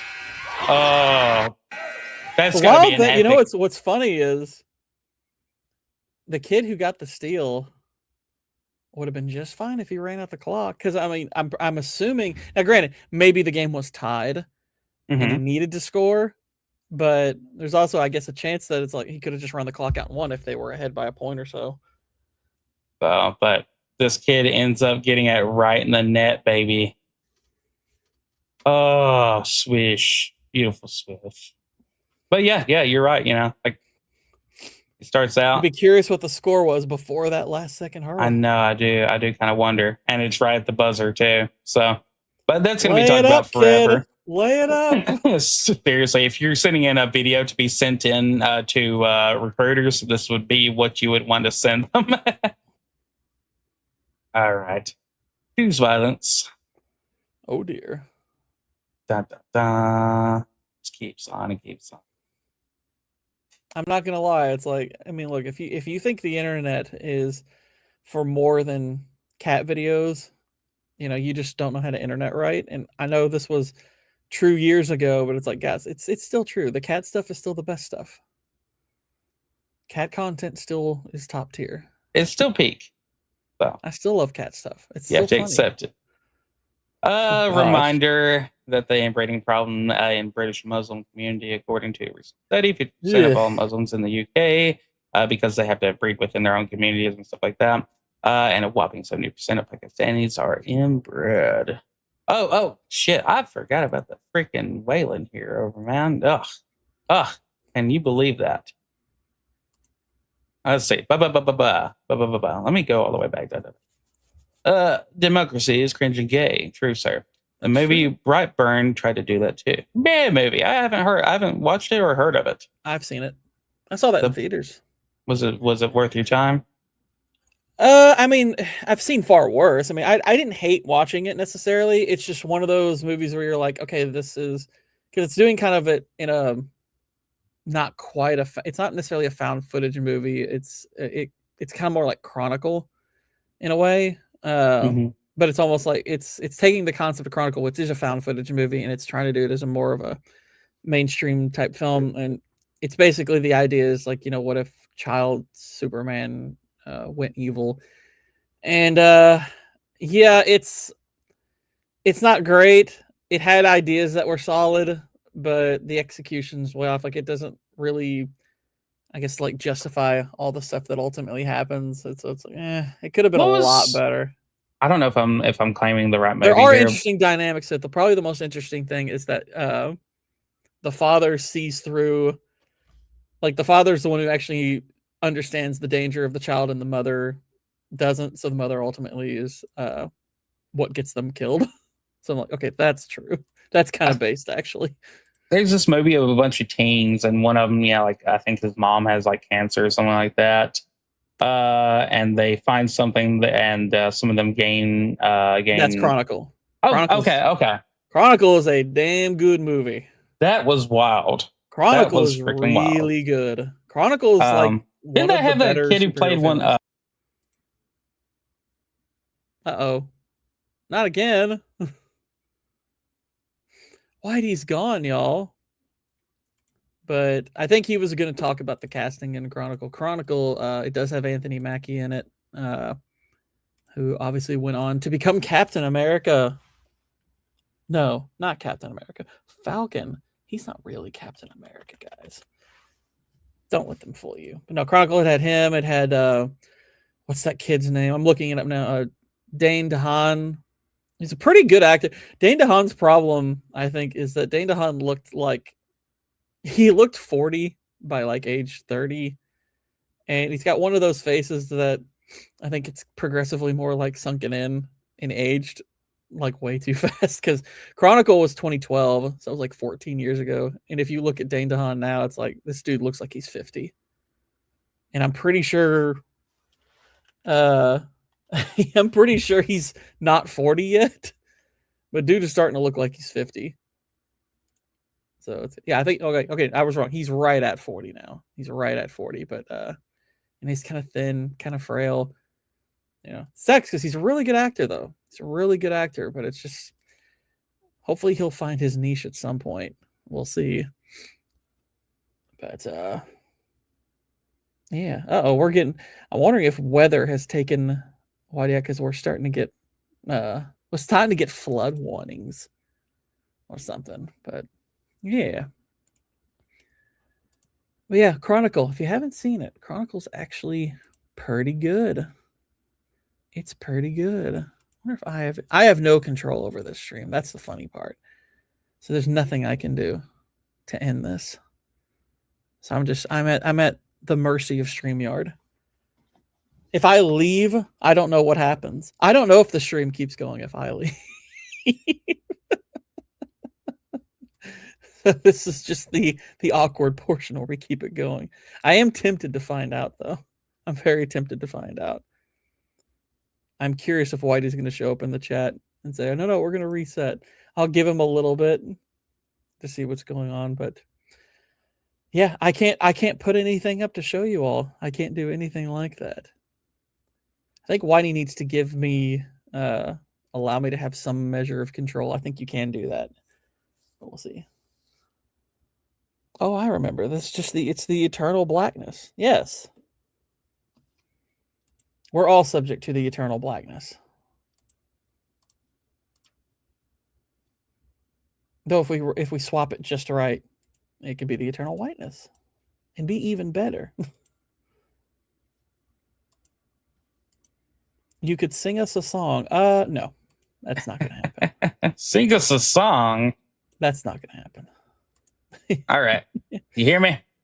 I can hear you. All right. I good can deal. hear you. I was like, is the weather getting? Because I'm starting to get like flood warnings and stuff like that. And I'm like, yeah, did the weather get you? Yeah, our entire internet just went out for a second. I was like, uh-oh. Oddly enough, it was connecting to other things. So don't Maybe understand we should that. think about alternating like who runs the show. Yeah. Or I think there are settings that you can give someone else, like where someone else can also have like control over like what goes on screen, can start and end a stream. I think there are settings for that, like if you start like a group or something, but we'll have to look into that. Yeah, people. Let's see. Yeah. But yeah, Chronicle, good movie.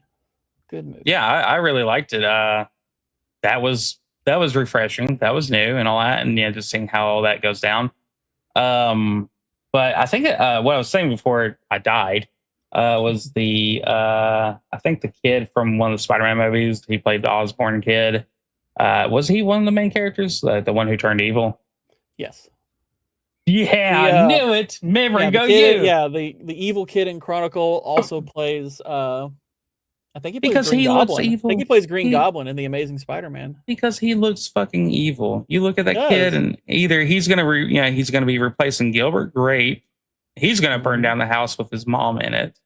The Great Brother, whatever it is. Anyway, Leonardo. So yeah, that's a thing. Remember this, like when people are trying to deny that this is a problem. This is what happens when you move to a different land and you start trying to repopulate, and this will happen. So with that, stop that. Bad you. Let's see. Also, if you do have a Teenage Mutant Turtle VHS, this is a real commercial that's on there. So.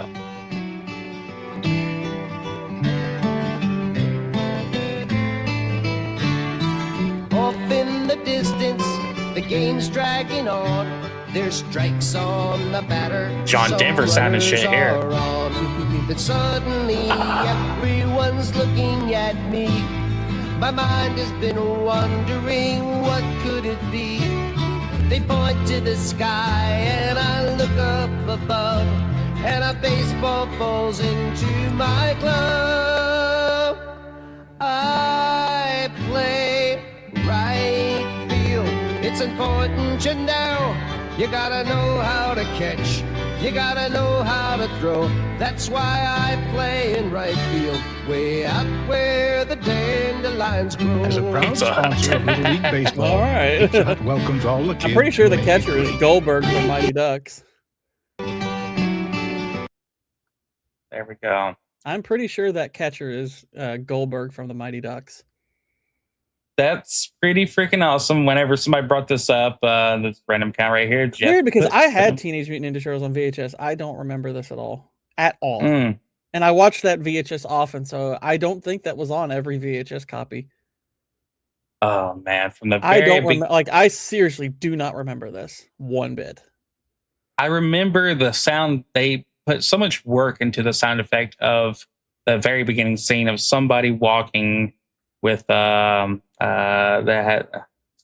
banana yellow pants or something like that, and they're walking by, and you hear the walking, and somebody recorded so much of them walking for the perfect recording there, walking over the sewers and stuff like that, and then it goes down, and then eventually you get the turtle theme and stuff like that. But I just remember that opening of that movie. I remember the movie very well, and I still love it to death. But it's really good. I can't believe how well they did with such a weird aged concept. really well. Teenage Yeah, Mutant Ninja Turtles is aged really well. That's a dang good movie. Let's see. Me after researching 3 hours researching something, that's so fucking. That's true. not true. I would never. Yeah, but that song sounded like they were trying to mix in like a weird Billy Joel and John Denver all in one really song. So go studio artists. This is also something I've sent y'all a few mornings here. Well, hello there. You lost, buddy? Yeah! Oh my god. Water gun, hydro pump, Pokemon move. I love that stuff. Well, hello there. You lost, buddy? What's even better? I sent this to my dad. And there for a second he didn't know that it was AI, and then suddenly well, hello there. You lost, buddy?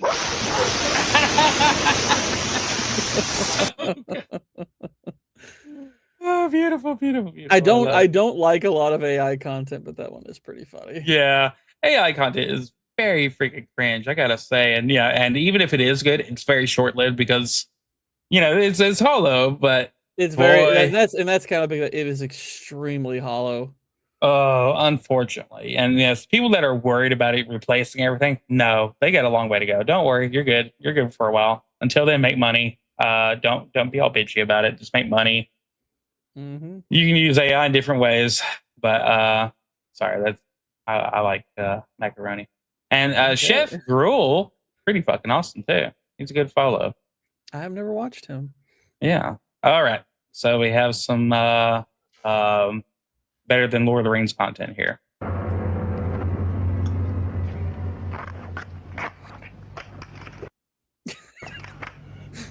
It's not particularly useful unless it does it automatically, but okay.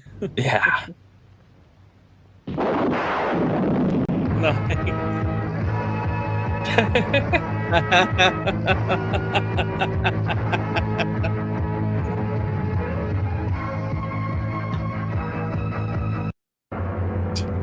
Shit that these endings always crack me up, like the Chinese endings, because that's the music they'll use, and those always crack me up. I have like 3 movies on one DVD that I got from it was like this only one of the movies mattered. Oh, but, yeah.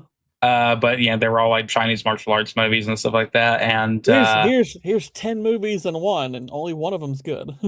Like the Tale of the 8 Green R Hats. That's how it's spelled. And at the end, like a temple explodes after they get out of there, and they're like literally jumping in midair, and the screen shrinks, and their faces are stretched all over, and that's when the music hits, and then the credits roll and stuff like that. I was like, really? Really? Jade R hats. Ew. Anyway, AI, but still found it kind of funny. Mr. Fluffy? Mr. Fluffy! Oh, no. Yes. Okay. Beautiful. Beautiful smut. All right. Buddy, where's the spatula? Okay, kids, let's go.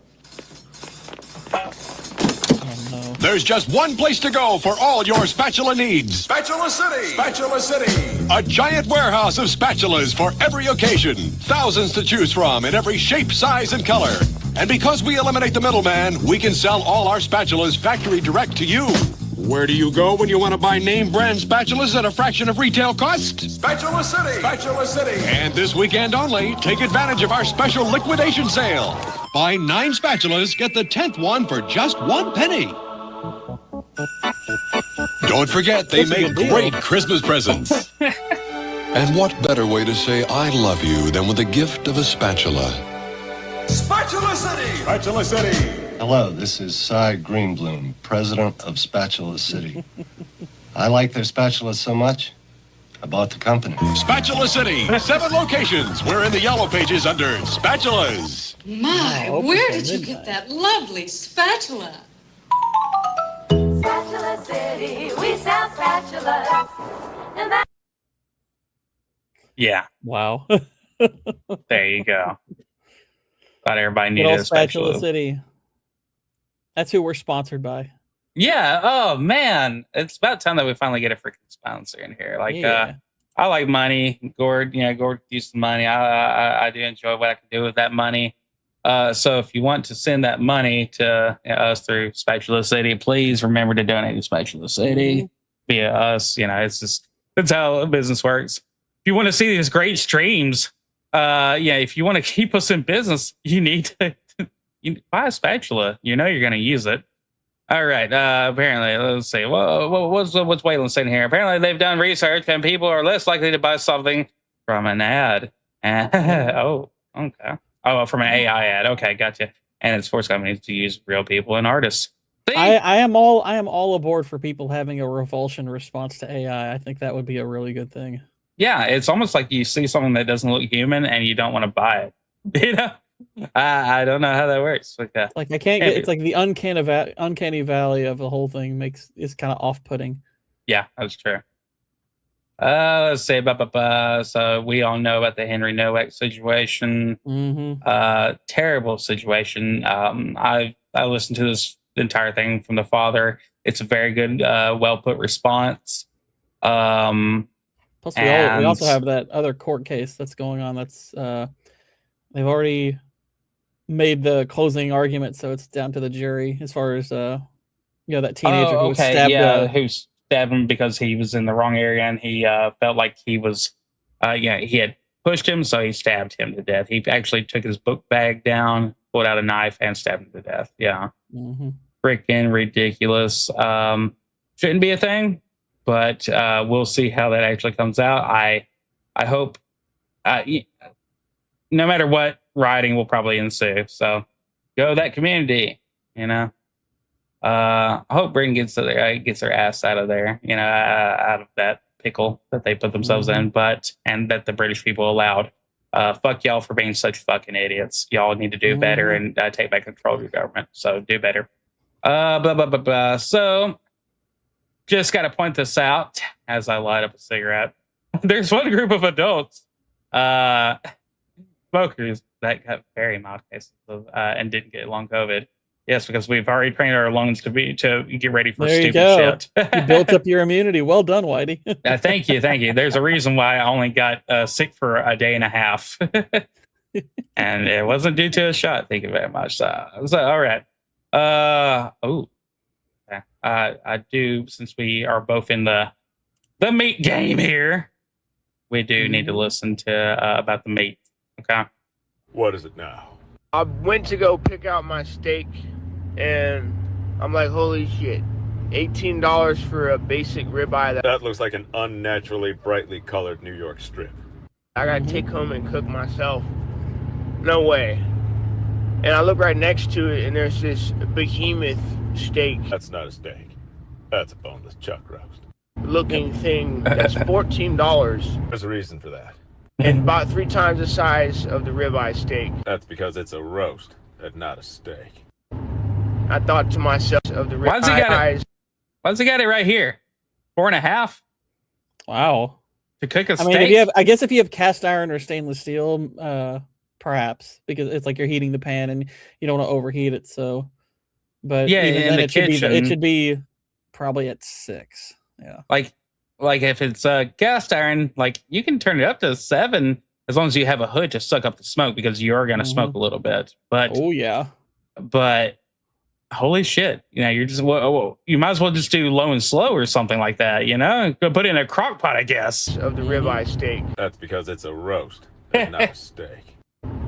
I thought to myself, I like how he's doing the crock voice. You'd brown it and season it on all 4 sides, then remove it from the pot and add it to a Dutch oven or a crock pot in a nice liquid of beef broth, red wine, maybe a little tomato paste, vegetables and herbs, and even more spices, especially garlic.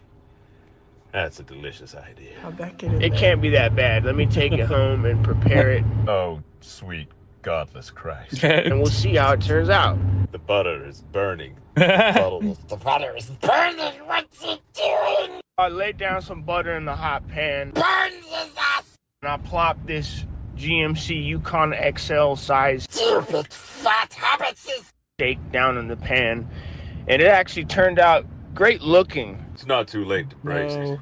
The sear turned out incredible. It just looked like it was going to be a big, nice, juicy steak. Rare chuck steak. This isn't going to be a meal so much as a looks-maxing, jaw-chiseling workout. But unfortunately, I was wrong. Look at the smile. Look at the smile. I cut it up. It looked so good. And I went to take my first bite. And I chewed for about 3 minutes. The chewing, it does nothing. It felt like I was eating a Timberland boot. Yeah, that's right. Yeah, it has to be tender, I made dummy. a mistake. Yeah, that's right. So learn from me and don't buy these giant BBL steaks that you see at the grocery store. Go ahead and buy them. Just cook them Google right. what to do with them first. What's up, Procto? How you doing? Good, really good post by this TikToker right here. Yeah, you gotta. You gotta Tennessee guy. Up your meat literacy. Yeah, that is terrible. Procto, how you doing? Tell everybody we said hi. And going all right. Enthusiastic as always, Waylon. Awesome. All right. So you're out here. Also, Grayson Football, Tennessee account. He's pretty cool. Very good account to follow. Has a lot of meat. So if you like meat, doodly do. Also, from a truck driver that I've got to meet who stopped at my restaurant, Mo here. Nick Look at his ass. Look at him. He knows what he's doing.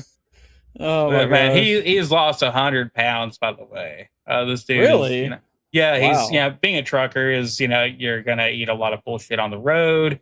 And it's not a very, until you get to a stop, unless you're helping unload, it's not a very active lifestyle. You have to get your gains where you can and all that. I feel guilty because before I saw the rings pop on screen, I thought we were looking like at a goat's ass or something, but it's like, nope, that's a hand. My friend said your hand looked like a goat's ass. It's kind of, I mean, until you get to the fingers, it sort of did. Procto's just working away. Yeah, we're doing better than we deserve, Procto.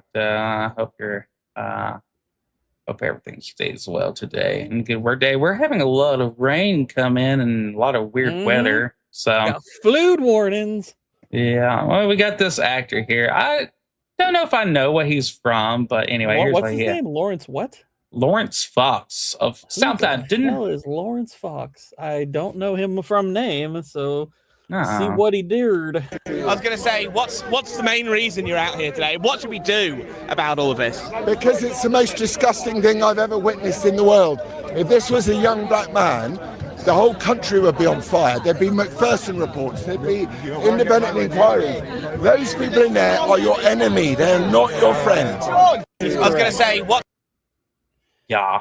That's no wonder we haven't seen him that much. He's clearly too based for Hollywood, but too based for Hollywood. He has been in some things I've seen. I don't recognize him. Can you relay the ones that you do know?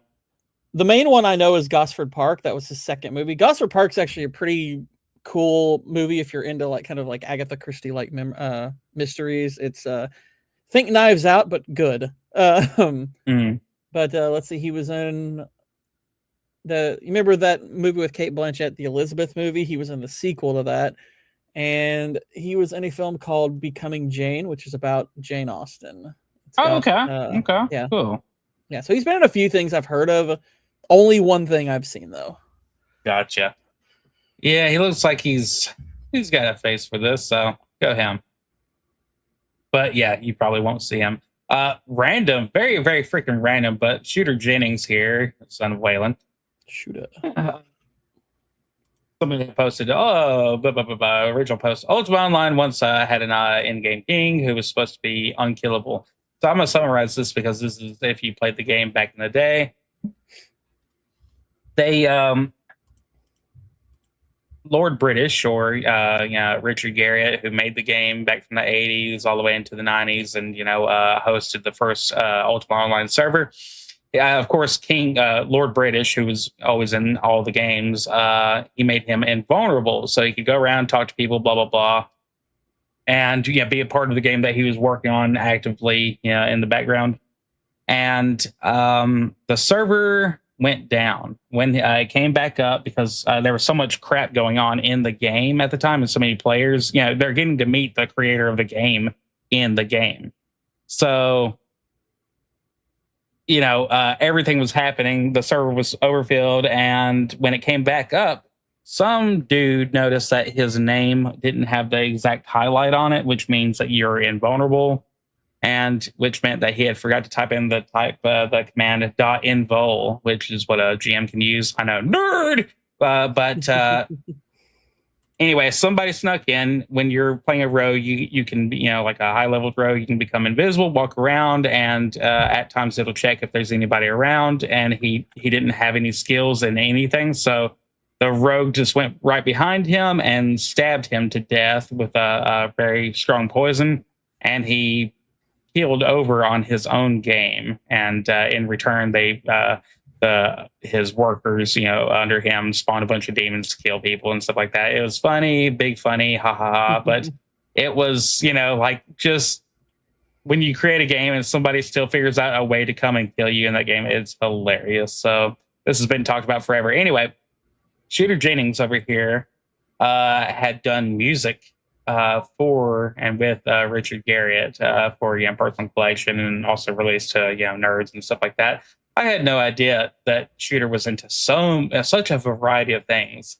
So you should, if you can, follow his account, because you're likely to find him doing things that you had no idea that he was a part of. You'd be really surprised how many people. Well, that would literally be everything he's into at this point, because I don't know who he is other than what you've just told me. Yeah, so, well, Waylon Jennings, son of, you think maybe he would just be sticking to some type of, country related stuff. And this dude has been into so much. So cool to see something that I grew up with, and somehow, a very legendary country artist's son is also a part of. He can do all types of music, so go him. Excuse me. Yeah. So. Oh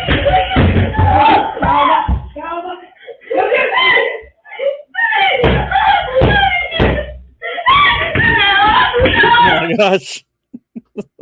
Paraplegic cat ran off because of her freaking out because of a cockroach from the Clara account, which I think me and Gord both follow. So yeah. Oh, and also I gotta show this Larry Bird footage really quick, because it's, everybody needs a little bit of reminder here. I don't know how long we can actually go here, by the way. We've been live for an hour and 54 minutes. So if we end on Larry Bird, it won't be a waste of time. Okay. That's true. That's true.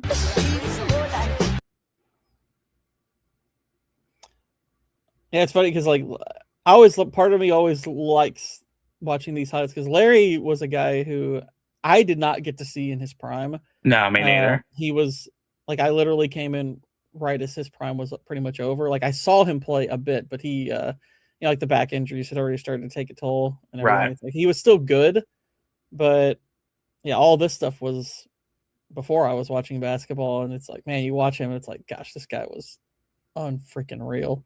And he was such a good passer too. I've often said it's like if he were like physically like a little bit more gifted, I guess, and healthy, this guy could have been the greatest of all time. Yeah, it would. Him and like Mike. if I'm building a team of players in their prime, I'm taking him over LeBron James in a second. It's not. It's like it's not. I wouldn't hesitate. It's like I would take him in a. He'd be in lawsuits if he were. If him and his body with his mind were in the game today. LeBron would have sued him 20 times by now just because something like that. Like I don't even know how to explain how bad this guy would be dominating the current. He's force. Maybe the smartest basketball player I've ever watched. He is the highest basketball IQ I've ever observed. I mean, the only player I can think of that comes close in that regard is probably Nikola Jokic today. Yeah. Jokic has an extremely high basketball IQ. But Larry's, I think, is the highest I've ever seen. See, Lord Grump came in with a turtle fart. He likes turtles. Doodly doo. Let's see, Shooter James. Okay, I haven't watched a Jones show in a long time. No, just definitely highlights. I'll definitely follow him for that. Yeah, I mean that means he probably. It's like, well, he probably knows Jay. Based in Nungay. Larry Bird was yes, absolutely. Waylon. Let's see. He's the only player to win 3 MVPs in a freaking row. And the biggest crasher. Dude, even in the scenes of the Netflix special, Last Dance, he was he was one of the few people who could talk that shit right back to Mike and all that and everything. And everything was absolutely cool between them. So let's see, can you imagine? Yeah, that's what I was saying, Waylon. Like that's exactly, man. Like I don't think these players can even exist in today's. There's can you even imagine? Like there are storylines in the NBA that make it at least marginally interesting, but the game, it's like I had it on in the background while we were streaming last night, and I'd look over and watch it for a couple minutes. And I'm just like, the basketball itself is terrible.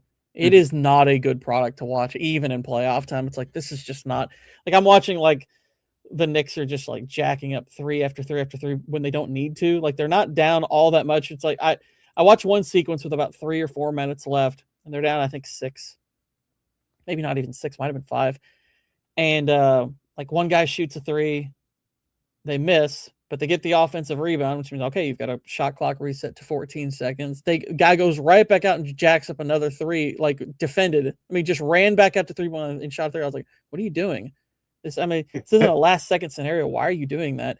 And I think like they got an offensive rebound again and jacked up another 3. And I'm just like, this is pathetic. This is absolutely pathetic. It's like this is not basketball. It's like, reset your offense and go for something easier. You don't need to get 3 points here at all. There's no need for it. You're not even shooting it well. Just stop. It's and so also retarded. How sensitive players are now. Like, oh gosh. Well, LeBron being the biggest example. Like I've seen him. I don't even think he's the most sensitive. He's one of them. He's up there. I think Durant's the worst one though. Durant. Durant. I don't know if you know this. Kevin Durant. I mean, this is a fact. This is not speculation. Durant has been caught making Twitter burner accounts to argue with people about him. It's so pathetic. Wow. It is. I'm like, dude, you've got to stop. He got caught doing this a few years ago and kind of got shamed for it. And then he got caught again this year. It's like, dude, you really got to stop this. But when it's such a little shit show and it's turned so pussified in a way, like, do you think it even matters? Like, he's still going to get paid. He's still going to get Oh, companies. he'll still make tons of money because there are dumb teams out there that Mhm. will still, mortgage. Like, well, he played for Houston this past year, and I remember when he got traded there. I was talking basketball with a friend, and we were at work when the news broke, and Houston had actually been building a pretty good squad of young players. I was like, wow, they're starting to actually play pretty well together. They don't have any like superstar yet, but they're building a future, it seems. And the news broke that they had traded several pieces to get Durant. And my buddy was like, what do you think of that? And I was like, I think that's extremely stupid. I was like, I think you just I think all that work you just put in to build your team, you just flushed it down the toilet. Durant's not going to lead you to a championship. Guarantee it. It won't happen. He's a backseat rider. He's not a leader. Never has been. I'll say I He's grew one up of the in most a overrated. time. I mean, I'll be honest. I think of this generation, Durant's the most overrated player. I really do. I think he's the most overrated player. I think he's an incredibly gifted scorer and little else. And he's not remotely a leader. He latched himself onto a 70+ win team to get 2 championships and did nothing after that. I did not know this, that he would actually get fouls called on him for shit talking. And Waylon says Durant is a team killer at this point. I'll say this. So when I was a kiddo, everybody knew that Michael Jordan was the shit, and that was it. No matter if you what color you were, or how much you were into sports or not, we all loved Mike, and everybody should have. He was just peak, peak attitude, peak game, peak player. He was awesome dude, and Great highlights every game. good marketing. Freaking love the guy. He was in on the memes even back then. But I will say, like, when I grew up, I was basically told by like a lot of my family members, like, hey, sports ball doesn't matter, don't worry about it, it's stupid. And I was like, okay, whatever. I didn't really care about it, but even then I still respected Michael Jordan somehow. And then by the time I finally wanted to get into basketball, I got this. Like during there, after while COVID was going on, and I saw that that special, The Last Dance, and I was like, holy crap, every bit of this is the best biography I think I've ever seen on on anything. This is great. And it totally encapsulated a little bit of nostalgia, but also it was just great. I mean, you could only have talked for 4 hours about everything in that. But after stream those 1 and 2 a.m. nights. But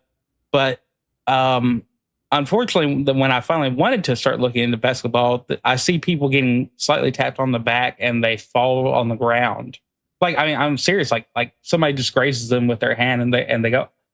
It's really bad. Like, flopping existed, in the 90s. It's not exactly new, but they sold it. Was more you exaggerated contact. That's what flopping used to be, is you would actually get fouled, but you would exaggerate it to make sure that the ref saw it.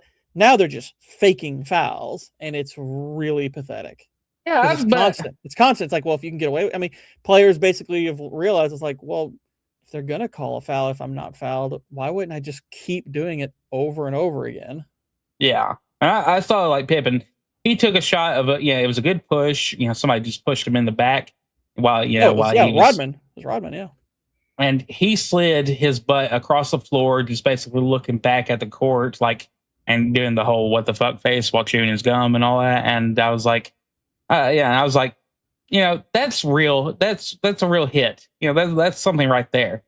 But what we're seeing today, it's awful. Anyway. It's really awful. I mean, I feel bad for people who are fans of the sport, because I don't. You guys must. I don't. If you're watching this crap, I don't feel bad for you at all. I really don't. Oh, no. I feel bad for people who are fans of the way you and Cannoli who grew up, actually watching this, and it's turned into that, like, having to watch what you loved, something that it's a good pastime, American pastime here.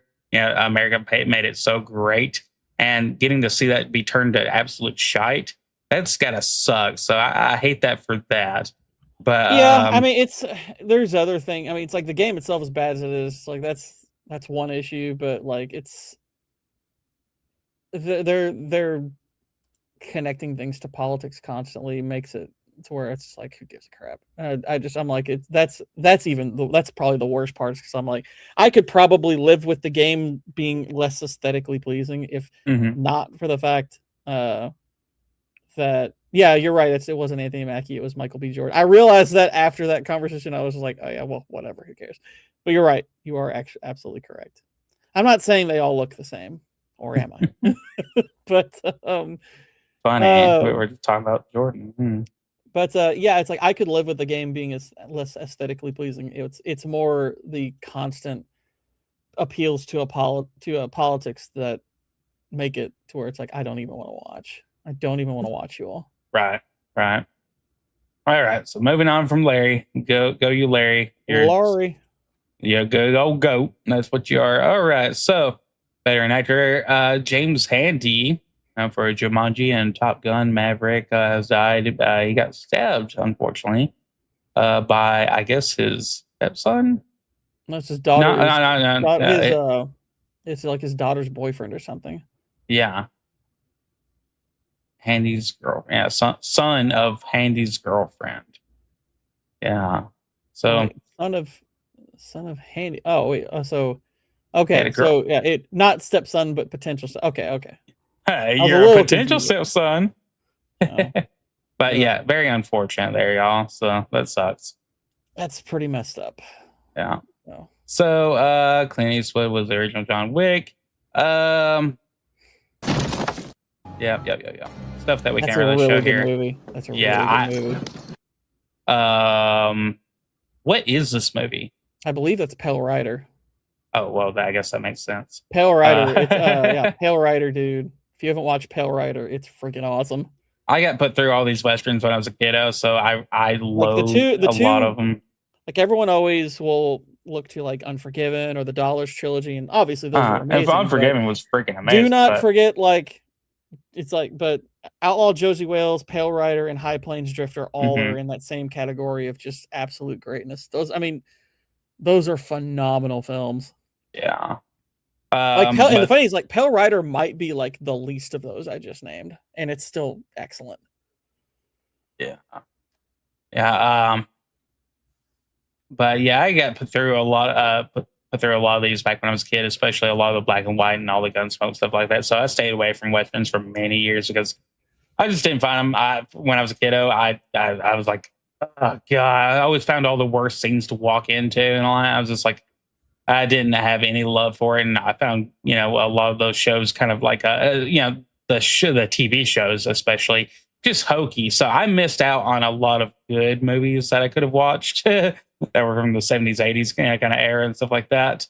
So it wasn't until like I was 18 and I saw The Good, Bad, and the Ugly and all that, and I was like, oh, well, this is great, stuff like that. I appreciate, and then going back and seeing these. So I get to experience all these for the first time every time I see them, and that's great. But it does suck that, like I could have been watching these instead of some of the very, kind of hokey shows and all that. But anyway, there we go. Let's see. Love this. Love this. It's odd that he starts looking more and more like Russell Crowe. He kind of does. I actually saw Andrew was on a stream like a night ago and he had shaved his beard off. It's so weird. It was weird at first, but then the next thing I realized was like, he's thinned down a bit, and then I saw Rachel brought that up that he'd been exercising and getting stuff more. And I was like, oh, good for you, man. That she'd been feeding him, making sure he sticks on that kind of diet and stuff like that. And yeah, he's looking closer and closer to one of the dudes from freaking Walking Dead, whatever his name is. Anyway, it looks like he needs a leather jacket and a bat now. But this, I was like, man, he's starting to look like Russell. He's so fat. Andrew turns into Russell. That's awesome.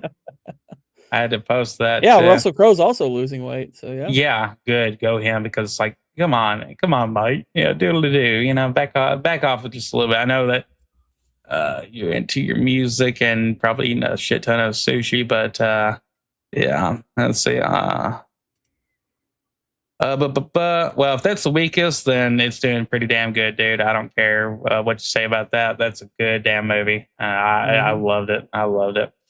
Let's see. Yeah, Russell Crate. Yeah, losing weight. Let's see. DJ's funding. Okay, I don't know why. I think somebody had to ask me about that. Okay. Let's see. In the case of the marketing of the Creative Factory, it seems the general consensus around the movie is positive. The build-ups. Oh, yeah, wait, that what- was me talking with Blue about. Yeah. Yeah, it's because they were a talking about movie I Dungeons won't and be watching. Dragons and He-Man and like I'll watch it at some point. I'm not going to the theater to see it. I don't care about He-Man. I never cared about He-Man. He-Man meant absolutely diddly squat to me. I always thought He-Man looked cringy. But yeah, I mean, even as a kid, did you think that this looked like a cool show? No. No. I thought it looked stupid. I thought That it was like asshole in a big old. His haircut was stupid, and he wore like a pink vest, and I was just like, I don't want to watch. Like my parents, I think there was a time where they thought I probably did like it because, like, I remember like I had like a He-Man and Skeletor action figures, Mhm. but it was like action figures where it's like I had them, and I was just like, why'd you all get me these again? Because never was like I remember them telling people like, oh yeah, he likes this and he likes He-Man. So I was like, I don't watch He-Man. What are you talking about? I never watch it. I've seen it maybe. I think they saw me watching it once and thought, oh, well, he likes it. And I'm like, I think I watched it once. I was like, nah, it's not for me. Like as a kid, I was like, nah, I'll watch something else. I just don't get like, yeah, even when I was a kid, I was like, this dude needs to put on a shirt. You know? Could you put on a shirt, please, sir? I'd made a post about this, and I think I replied within yours and Blue's conversation here and all that. But I saw this, as at a time when, as like a callback, as a meme, from you're the man now dog.com before YouTube, became a thing. And, like I didn't, I thought it looked gay back then. And now they're trying to make, like I have a toy of this right here, of this dude, in my old, lead paint toy box, probably, and all that, every Christmas I put a different action figure, on the Christmas tree and stuff like that, to joke and play around with my wife.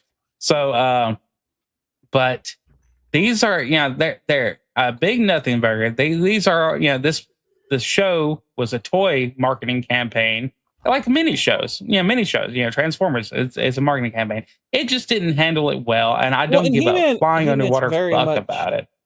He-Man's very much of its time. Mm-hmm. That's why it's like Blue like kind of argue one side of it, and he was talking about how people on social media are doing this. My kid like it. And I'm like, well, that doesn't really have anything to do with this movie, though. As far as I don't think people's reactions to He-Man matter. Because here's the thing: let's say the movie was amazing, let's say it was just absolutely great, and all the He-Man fans loved it, phenomenal. Guess what? It would still lose money because He-Man, unlike stuff like Transformers from that time, or some of the more some of products like Disney-like products or other things from the 80s, He-Man was always niche. It was of its time. It had a dedicated fan base, but not a big one. So spending the amount of money they did on that movie, that killed it.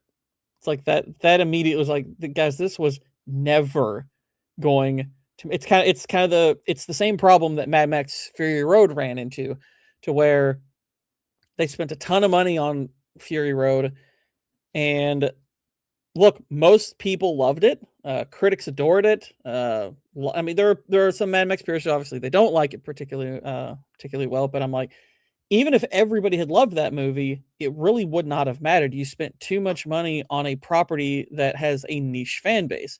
That doesn't make any sense. Word of mouth is kind of irrelevant with existing IPs. It's maybe helpful within that fan base, but that's it. It's like even if He-Man were amazing, you might gain a few new fans, but if people are just not interested in He-Man, they're not gonna go watch it. They're like, good for you all. You all got a movie that y'all got a movie that you all like in a on an IP that you like, good for you. I don't care because I'm not a He-Man fan. Also, hasn't it does not matter. That corpse been already ravaged a few times with Kevin Smith doing his I know. thing Well, to he it? he did a Netflix show, but again, it was one of those things where it's like it didn't.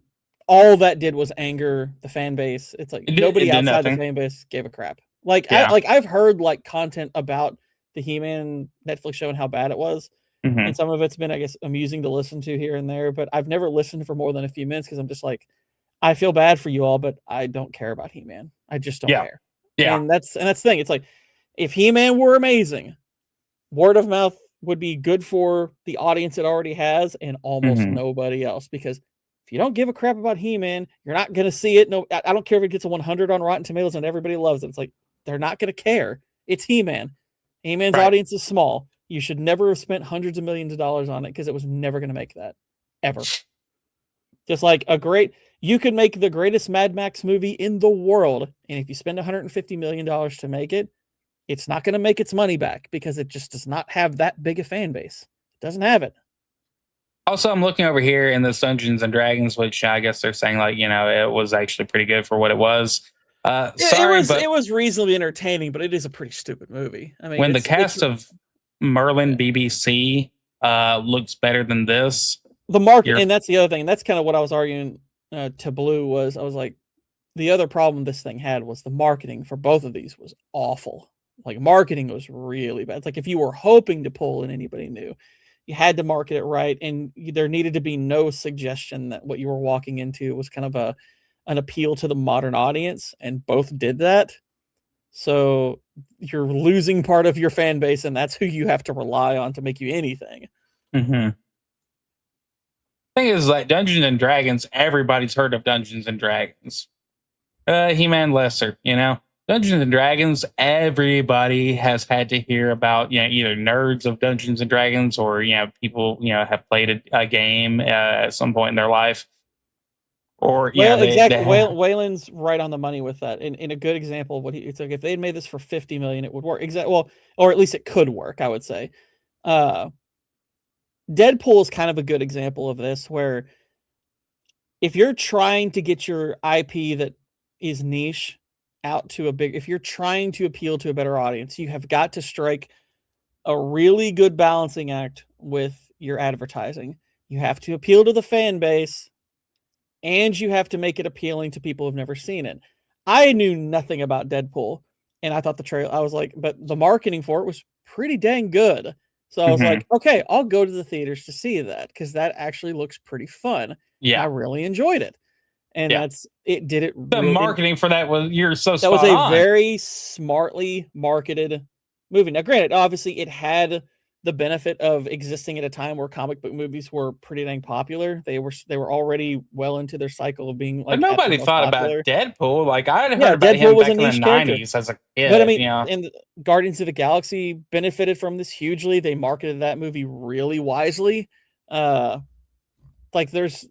can do it, but you've got to make it relatively cheap. It's like you have to understand, your budget has to be, keep your expectations aligned. Now, granted, Guardians of the Galaxy, you could argue, didn't do that part because Guardians of the Galaxy turned out to be way more expensive than they initially reported. Way more expensive than people initially reported. But it was marketed very well, so it still made its money back despite that. But it's like if you're trying to reach people with a niche IP, then you have to appeal to your fan base while also kind of tricking the outsiders that it's not an existing IP you don't care about. Let's see, Brock Joe says, I've only heard good things about He-Man, but I couldn't care less. IP. Yeah, absolutely, dude. I just don't care. I've heard dissenting opinions. I've heard some people that we know are like, it's actually pretty gay. I've seen some back and forth arguments about that. They've been pretty funny. And I'm just sitting here like, I don't care because it's He-Man. I just don't care. It's freaking He-Man. And I do just point out right here, this wheel of of trying to capture everything even before this was enforced. But you got British, Chris Pratt right here. You've got some, South Asian, guy here. You just got this guy. You got her That guy, with that little twink is a terrible actor. and you got her with the His big best, old giant battle his axe. best work is to be forgettable. That's the best. Look at these that's arms. the best kind of acting he does. He was in that movie, the Magical Society, the American Society for Magical Negroes. That's the main thing I know him from, because I've watched ER's video on it a couple of times. Oh and yeah, it's like that's funny, but I don't remember him in Dungeons and Dragons, and I was like, it's probably for the best. but this looks like you went to acting college and you're like, hey, give me, people who are exceeding a little bit, and we're just gonna throw them in here, and yeah, and you got her with this giant battle axe with little arms like that. That's so cute. You've got this guy flamboyantly gay. No matter what you say, this is leopard print, yield leopard print right here. Gay. Yeah, female, like Dungeons whatever. and Dragons, like it has its funny stuff to it. Yeah. Like it's a pretty enjoyable movie, I would say. Yeah, I've heard. It's actually, is it a movie you're gonna watch over and over? Probably not, because it's like the humor is not like spectacular. It's fine. It's like the humor's fine, and you watch it the one time, you're like, oh, okay, that wasn't an awful experience, but it's like there's nothing particularly rich about it. A lot of the more serious moments are undercut by humor, so you're just kind of like, okay, I remember how I felt watching it, which was positive, but I don't remember hardly anything about the movie itself. So it's just kind of like, okay, it was probably a one and done, or if people are there have it on, I'd be like, yeah, I'll watch it with them. It's pleasant enough, but it's by no means a movie that I would like spend money on. This is ridiculously on point. No one wants He-Man, otherwise known as Conan, we have at home. I grew up, that's the thing, dude, is I grew up with Conan. Dad, showed me that when I was just a little kid, and I was like, holy crap, that's serious stakes. That's real shit. That's, that's wild. That's, cool. And if you gotta, see somebody, running through doing things, you'd rather them running through doing things without their freaking shirt, and maybe just a little bit of armor here and there, depending on whatever campaign kind of was on. At least he's go over there just cutting people up, and you see a cool origin story. I know little to nothing about about this movie, about this show, other than it looks redonkulous, and I don't care. It's just when Conan's more popular than you, maybe sit back and just enjoy selling posters or something. But seriously, like 3 or 4 months from now, who the hell is going to be talking about the He-Man movie, even if you like nobody, no freaking body. And to be honest, talk about this movie. I don't. I could give a flying over a fire about Guardians of the Galaxy. It never did really hit me. The only thing that hit me was the fact that they had cool music in it, and I'll go back to that. Stuff like that. Like that's fun music. You'll listen to go them for capturing that, and there's a few bits of humor in here and there. But these are forgettable movies. They're not making. Well, I think Guardians is actually pretty memorable because it's well done. It just spawned a bunch of horse shit that nobody cares about. Yeah, it's like it's like so many good movies, they learn all the wrong lessons from it. But it's like when you look at like something like He-Man, it's like, look, I'm glad people who are fans of it are enjoying it. Good. I'm happy for them. I really am. It's like, I'm glad you're all having a good time with it. But let's be real, the shelf life for conversation around this movie is going to be pretty small. Because it's in all likelihood, it's just one of those movies that is either that it's superficially fun, maybe, and it's nice, but no one's going to talk about it a few months from now. Whereas something like Obsession, people have not shut up about that movie, and for good reason, because it's actually a good horror movie. It's actually a really good movie, and there's some cool stories around it where it's making a ton of money on a small budget, so it's hugely successful, and it's got a charming actress who is probably going to have a pretty huge career after this film. And so, it's like, that's a movie that people are going to talk about probably for a long time, and for good reason. Whereas He-Man's going to be forgotten in a few months. This is going to kind of go away. CC Flower Butt Dooley Doo. How you doing, girl? Yes, we are here talking. Hello. She's awesome.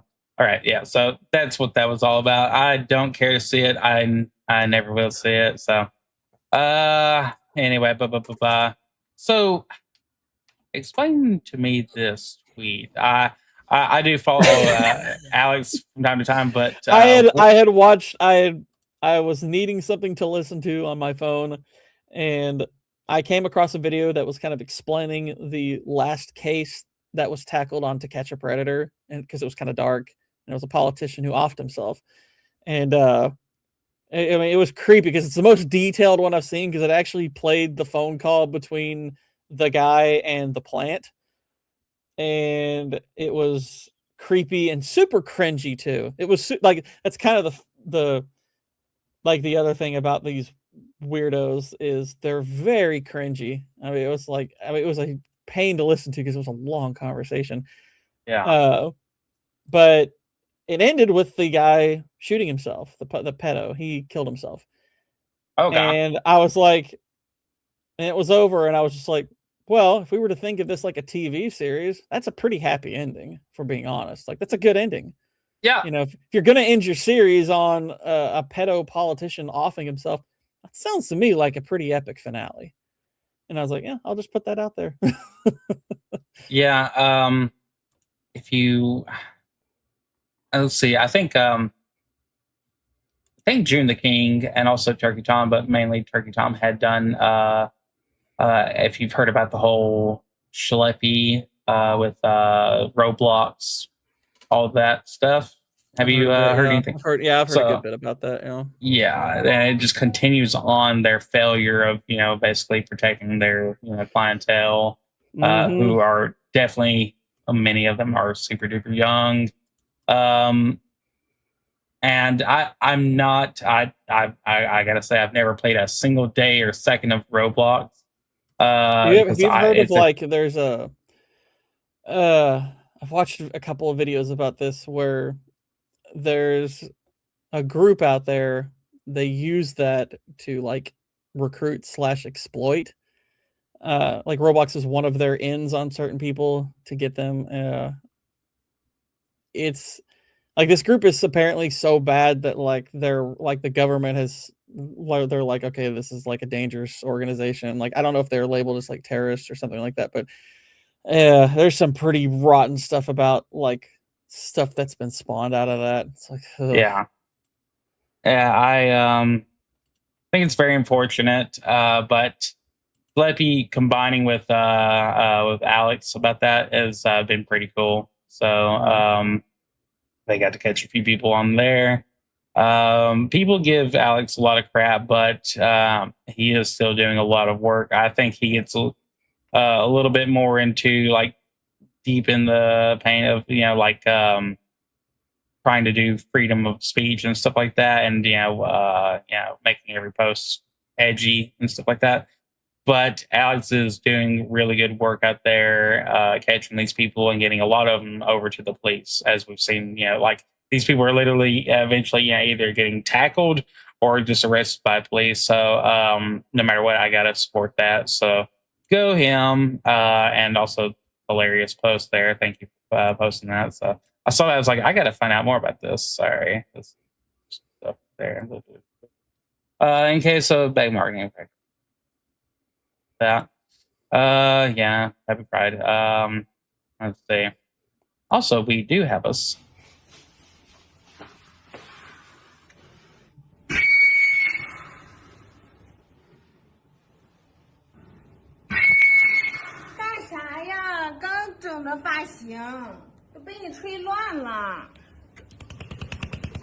That is my response. All right. That's random. Okay. Sorry. You can green screen that into something, definitely. I wouldn't unbookmark that. I'd keep that. Okay. We got to keep that. Yeah, freaking Claire. That account posts a lot of You hilarious could just shit. have that and then have the news chick being like, what is that? What is that? Let's see. Somebody that I've been following for years, we did have a really cool conversation here talking about the prices of things, and she worked at a McDonald's when she was younger and stuff like that, and was a team leader back there. And I was talking about my mother, who at one time was like selling a small pizza, one topping for $3.21, according to the board that's right behind her and stuff like that. And I was like, golly, prices are so much different than then and all that.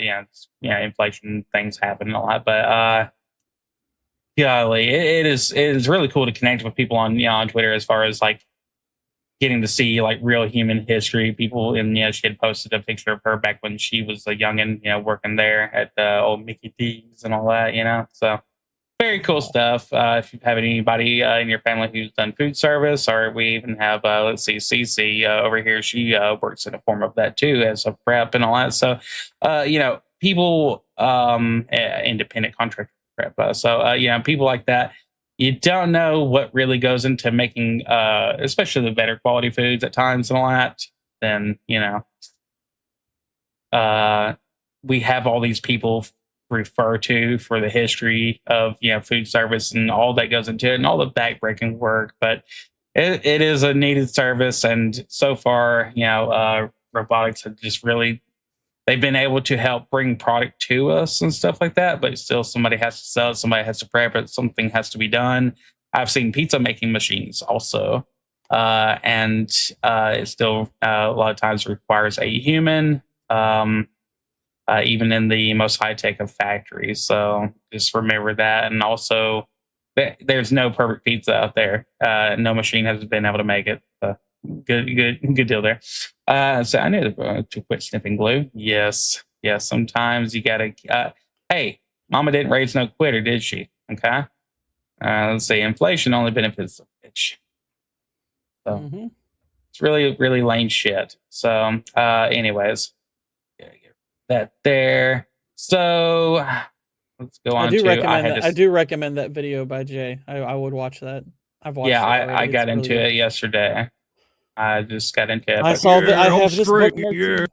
I'm sorry. I What saw did you that. say? I was like, I do have this video bookmarked. Our brains are too much alike when it comes to this horse shit. So Yeah, I'm straight. Straight sex is great. Marriage is great. Yeah. I'm I can straight. just listen to it on Straight loop. sex is great. Marriage is great. Yeah. Well, it's especially funny. It's like this guy could not look gayer, and he's not. He ain't fooling anybody. So seeing this, I was just like, yeah, I knew. It's like, we know you're gay, dude. You don't have to pretend. I do think that he looks like he would be in real estate, so or selling boat. Had a very, very classic place there. But I just had to get this on loop. It's just Yeah, I'm straight. Straight sex is great. Marriage is great. Yeah. I think that we should put this into a song, so this is why it's saved. Let's see. So anyway, the statement from Jay here. Well, yeah, I mean, we've talked about this a bit. Yeah, he's So riding the line between talking theology, doing debates, and all the other issues like geopolitics. Sorry. Well, let's see. Literature as satire has been an odd thing. For some reason, it's confusing for others. For others, it's not an issue. However, after 10 years of mixed content, I feel the time of online theology debate for me has come to a close. No one has of yet told me to say this. The decision I've pondered for a while. I would rather focus on other topics I find interesting, and religion is authentically at the parish level and not online anyway. It seems as if online theology debate is pretty much done. Onward to producing full content on other subjects. And I agree, and also in a way, but also others can do it. Others can continue on. I think that's fine. And I think ultimately what he's saying is, look, I don't think he's necessarily saying it's debate should be, it's like we should just get away from it entirely. I think he was saying it's like, look, the topics are all there, and people are going to continue to debate them, and that's fine. But I've pretty much gone after all of them. He said his piece. He has absolutely said his piece. And it's kind of like the thing where it's like 10 years of doing it, and now it's like nobody worth their salt is even stepping up to the plate against him anymore. They're just, like the most he gets from like certain people, I guess, have some popularities. They want to use him for clout. I mean, it's like he definitely has people that will attempt to use him for clout and say, "Well, you come to us, blah blah blah." It's like he's like, "Why would I do that?" This tiny little channel, but yeah, so it's like I totally get where he's coming from, because yeah, it's like he's done this for 10 years. He gets asked the same types of questions on theology, or people try to debate the same topics with him over and over and over again, and you can tell it's not that interesting to do, because it's like I'm just saying the same things over and over and over again, and not a single one of them have anything new to bring to the table against it. So, how many times are you going to do that with, until you're finally just like, you know what? I'm a little tired of this. I'd rather do something else. So yeah, I completely get it. I completely get it. But anyway, to answer your question, Waylon, it's on, I guess, a separate topic, because Whitey is having a bathroom break, I think. But what are your prediction for the Mummy 4? I mean, I guess it depends on what exactly you mean. Like, if you're asking like how much will it make, or will it be good? I think it will do well. I think it'll do well. That is something that is, I think the nostalgia factor for the Mummy is strong enough to where it's like people will definitely gravitate towards that. I think Brendan Fraser has a lot of goodwill. People will be happy to see them together again. Will the movie actually be good? I'm a little bit more skeptical on that. Look, because first things first, there's only one good Mummy movie to begin with. Part one. I know some people like The Mummy Returns, and that's fine. There are things about it I like, but overall, it is not a good movie. And then The Mummy 3 is for, by all accounts, a disaster. The Mummy 4 will probably be better than 3, maybe even better than 2. It's not going to touch 1. And look, it's probably going to be strange seeing him that age. I know he's getting himself into shape, and that's awesome. Hopefully he'll be in good enough shape to where he can at least look the part, given his age and everything. But I wouldn't get my hopes up too high. Look, if we get another good Mummy movie, I'll be very grateful for that. I'll be very happy about that, because I do really enjoy the first Mummy movie. It's a fun movie. It's a movie you can It's go a back really anytime. fun movie. It's a really entertaining film. It's a lot of fun. It's a lot of rewatch value. But I'm not going to get my hopes up too high that older Rick O'Connell and Evie are going to give us another good one. If we do, great. I wouldn't say I have no hope in it, but I'm not going to put a ton of stock into it. Yeah. Let's see. Egypt, and they're going to be a part of Asia, I think. Let's say. I don't know whether they're going to set it. I mean, last one. Yes, the Mummy Love. It's just such a comfort film. You can watch it. It's like eating, cheesecake or something. It's just it's good. It's always enjoyable. Yeah, and I agree with you there. Mummy 2 is definitely, it's just some dumb fun, but it's some dumb fun. But I'll be honest, I never. I don't think CGI I don't think it's particularly rewatch. I've never found the second Mummy all that rewatchable. Like when I do, like I've watched it, I think 2 or 3 times, and I'm like, okay, there are things I'm enjoying about this, but when it's over, there is like no inclination to watch it again. Whereas I'll watch the first Mummy, which I've seen like 20, 30 times probably, and I'll be thinking about, and there's no question in the back of my head that, yeah, I'll rewatch this again at some point because it's fun. Was that 2 different directors? The first and second, it's a good question actually. I want to check that real quick. The Mummy. Okay, yeah, please check that. Let's see. The first Mummy is directed by Stephen Sommers, obviously, and then The Mummy Returns is also Stephen Sommers. Yeah, he wrote and directed 1 and 2. I just don't think did he do the third one though? No, he did not do the third one. Okay. So in an interview with Brandon, he was getting back in shape, dropping weight, and he was talking about he's super excited. They're still in talks with getting everybody back together that they can. But he did have some messages basically talking about other movies that he was doing at the time, basically saying we need to use this because we need to watch out for, referred to this as like watching out for modern day tyrants, like we're watching in my current film and all that. So I guess he's dipping his toes a little bit into, the politics and making quick little quotes and bullshit. I don't really give a flying underwater fart, but when it comes to the Mummy and how he treats that, he reveres it just as much as the fans do. You know, he was talking about, he goes, the first, what are those called? You know, meetings for fans that I've never went Oh, to. like convention? Convention, yeah. So he went to one of those conventions, and he started, and he saw all these people dressed up as all the different characters, no matter who they were, what they looked like, they were all dressing up like different characters. And he said that the boots, they were giving him boots for another movie that he was in, a Western, and they pulled out his boots from The Mummy. And he said they still fit. You know, he goes, they still fit. And he goes, it felt so good to put those boots back on. He goes, I'm just really, I can't wait to actually get back into the role. So it's good that he actually, you know, this is something that he really wants to do. And, you know, he's got to the point where he knows it's good. Everybody knows it's good. Everybody should accept this movie. You know, it just, how good the story is will be determined by, you know, modern writing and all that. But if they can actually make something that barely recaptures part one and how Yeah, we if it's all actually felt made about it. with respect to what Right. came before. Yeah, like, and There's it gonna be does more sound like memes. it sounds like that's what they're going for at the very least. It's just, look, Steven Summers, like, I'm pretty sure he is on board for it. So I'm like, okay, it's got the people who care about it on board. But look, the reality is, Steven Summers, while he did do the first one, and that's great, he's still limited in his talent. So there's no guarantee, even with the love, it's still going to be good. So I hope it's good. I'll be very happy if it is, but just keep your expectations measured, because this doesn't typically work out.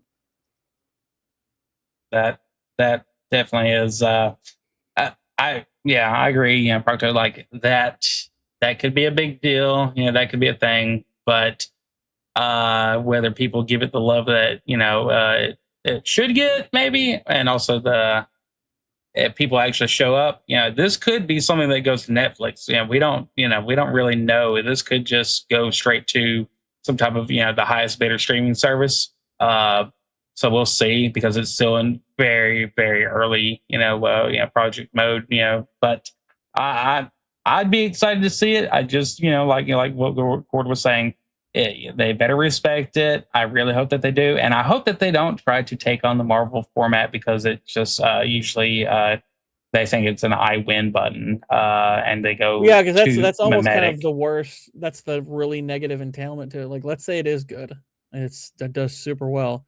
Well, guess what? That means you're getting a Mummy 5. Guarantee it. You're getting a Mummy 5. Because there ain't a snowflake's chance in hell that they're gonna just do a one-off if it's successful. Money, I don't like that shit. Man, Yeah, get it's it like out of here. I hate. It's like, you have to understand with these revivals, if they do well, you're gonna get another one. Yeah.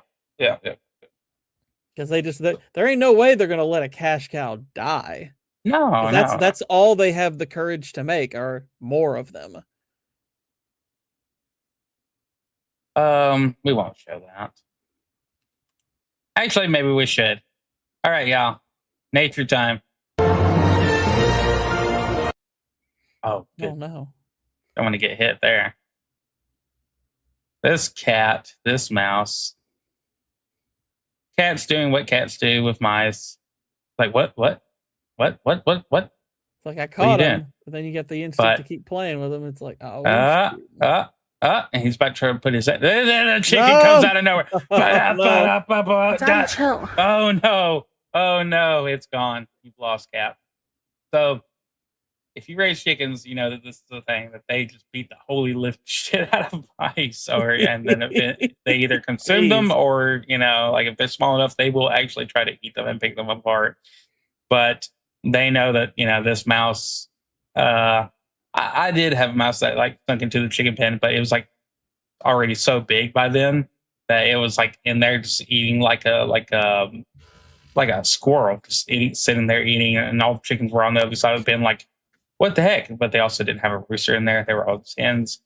But yeah, that one had to go. But either way, this is, exactly whenever people get upset about things. Remember, nature is far more cruel than we will ever be, for the most part. It's the Just remember that. But anyways, so I want to end on one little quick note. Yeah, I'm straight. Straight sex is great. Marriage is great. Yeah. Yeah. I love it. It's gonna be around forever. Yeah. Let's see. Let's see. Let's see. I need to be a belt. Oh, hold on. Let me go back to this really quick. For some reason, now the son spoke with an American accent in Mummy 3, even though he was raised in England. I guess he must have idolized the dad too much, right? Let's see. Cats are right wing, dogs are left wing. You can tell cats are right wing because leftist women are so attractive. So, anyways, I think we've had a pretty good run here today for getting back in the groove of things. We're going to try to, I guess, in the end, I'm going to have to end up buying a little subscription here because I need to be able to make Gord have the ability to take over whenever my shit goes down and all that, because it does happen from time to time, especially with my headphones and all. I guess some of the USB ports decide to just say, fuck you. And yeah, they shut down my headphones. And then now that's also shutting down the thing that I use for controlling the voice. So we're going to be looking into that. But it was a lot easier running it through this directly rather than having to do this in OBS as well, which Gord wouldn't be able to control anyways. So he needs to be able to, take control and also be able to present things. So let's, we'll be thinking about that. So should make everybody's viewing experience a little bit better.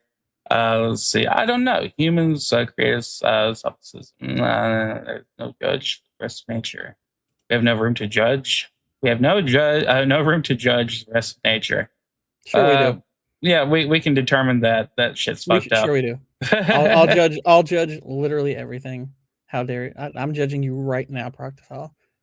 Harshly. Yeah. I'm sorry. It's just I think the "who are you to judge" thing is one of the gayest, stupidest platitudes that we put out there. That who came up with who are you to judge? Like, look, I understand that people should not judge hypocritically. I agree with that. But guess what? You can also, it's like you can still buy an entailment of that, judge non-hypocritically. So also depends on where you're at. Please never repeat the "do not judge" thing ever again. It's so dumb. Depends on where you're coming I don't like from. when people say that. if you believe that, depending on what you believe is, depending on what you kind of put out. So if you believe that you're just everybody judges. It's a big mix up of random cells and all that, and I don't even, it's like all that. It's like, look, every person on the planet judges. Everybody does. Yeah, so it's how you survive. Part of why I find that sentiment so annoying, because I'm like, it's not honest. It's like everybody judges. Everybody, literally everybody judges in some way, shape, or form. And you know what? As long as you're not doing it hypocritically, that is okay. That's totally okay. It is how we keep ourselves safe. You should do it. You should do it. But on that note, I'm American. It is my right to be stupid. Yeah. Yeah, nature is what it is. Now I'm gonna judge nature too. Freaking nature. Those chickens in there and the mice. Yeah. Well, but I judge it good. I'm like, that's chicken going for the mice. Nature, I'm like, I judge it as good. yeah. I mean, I can definitely judge nature because I have to unfortunately control nature to be able to eat and to be able to have bonus food and stuff like that. In the economy, like I have to tell these things exactly what they can do and what they can't do, and I get it. It's that is their natural habitat. That's what they do. But fortunately, we're better, and we get to dominate these things. So as the colonizer I'm judging the book out of it. I judge panda bears as retarded. I judge you inferior, and for that you're going into a pen where we're gonna take your eggs. But you know what? I also take how good I take care of those girls are gonna be well fed and taken care of to their last days.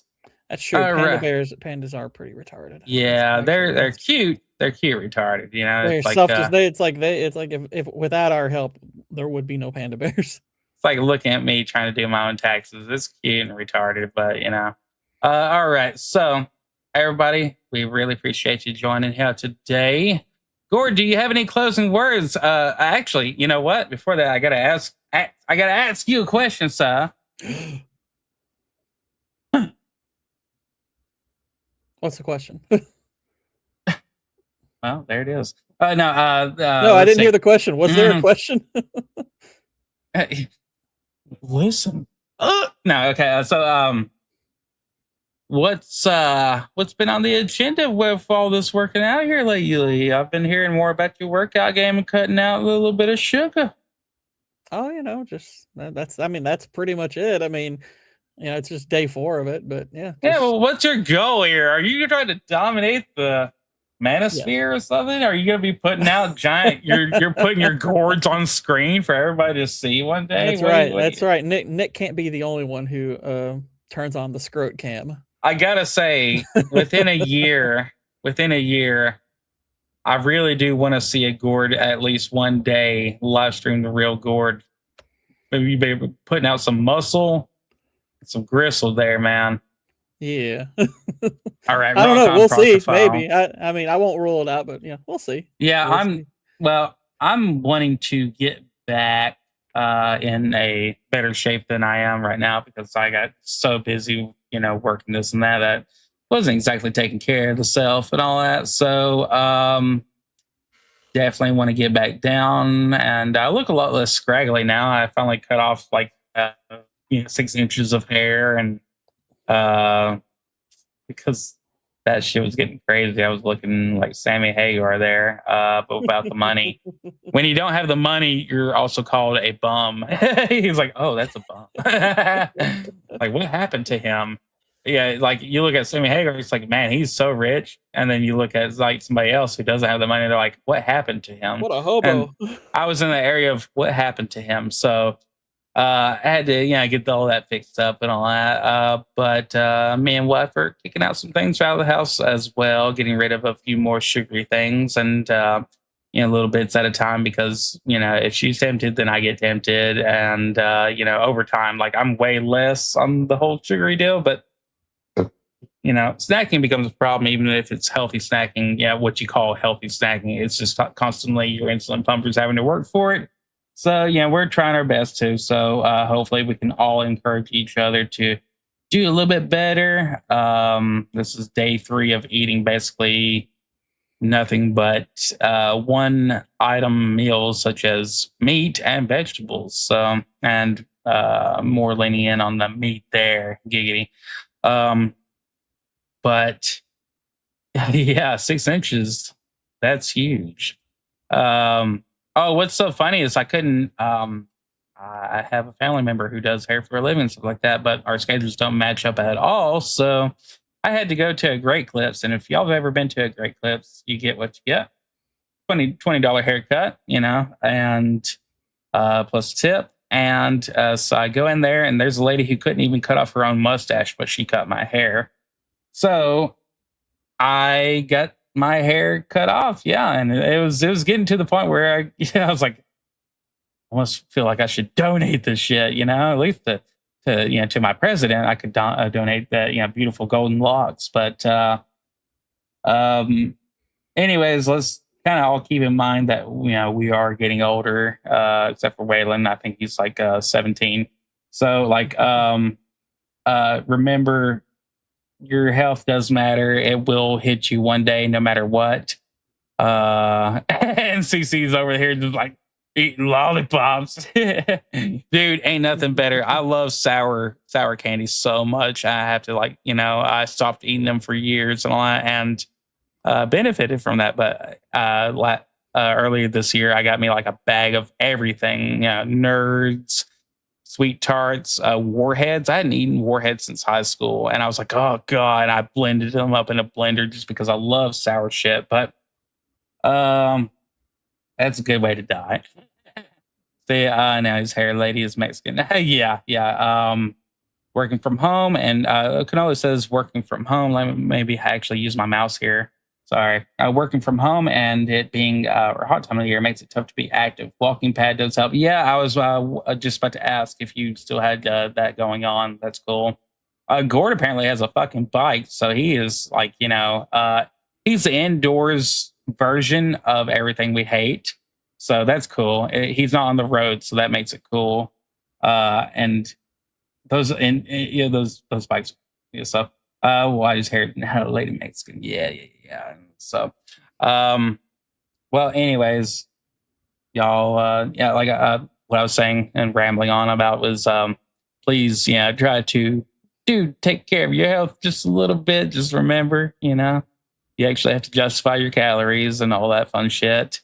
I'm not saying everybody needs to be skinny mini, but you do need to try to remember that one day real life adult shit hits and you will one day have to pay for X and Y and Z that you do and take into your body. So please take care of it. God bless y'all. And Gore, do you have anything to say? Nope, we're good. We're good. Gord's got a piss too. So bless y'all. Love, waka waka, and drop it like it's hot. Laters.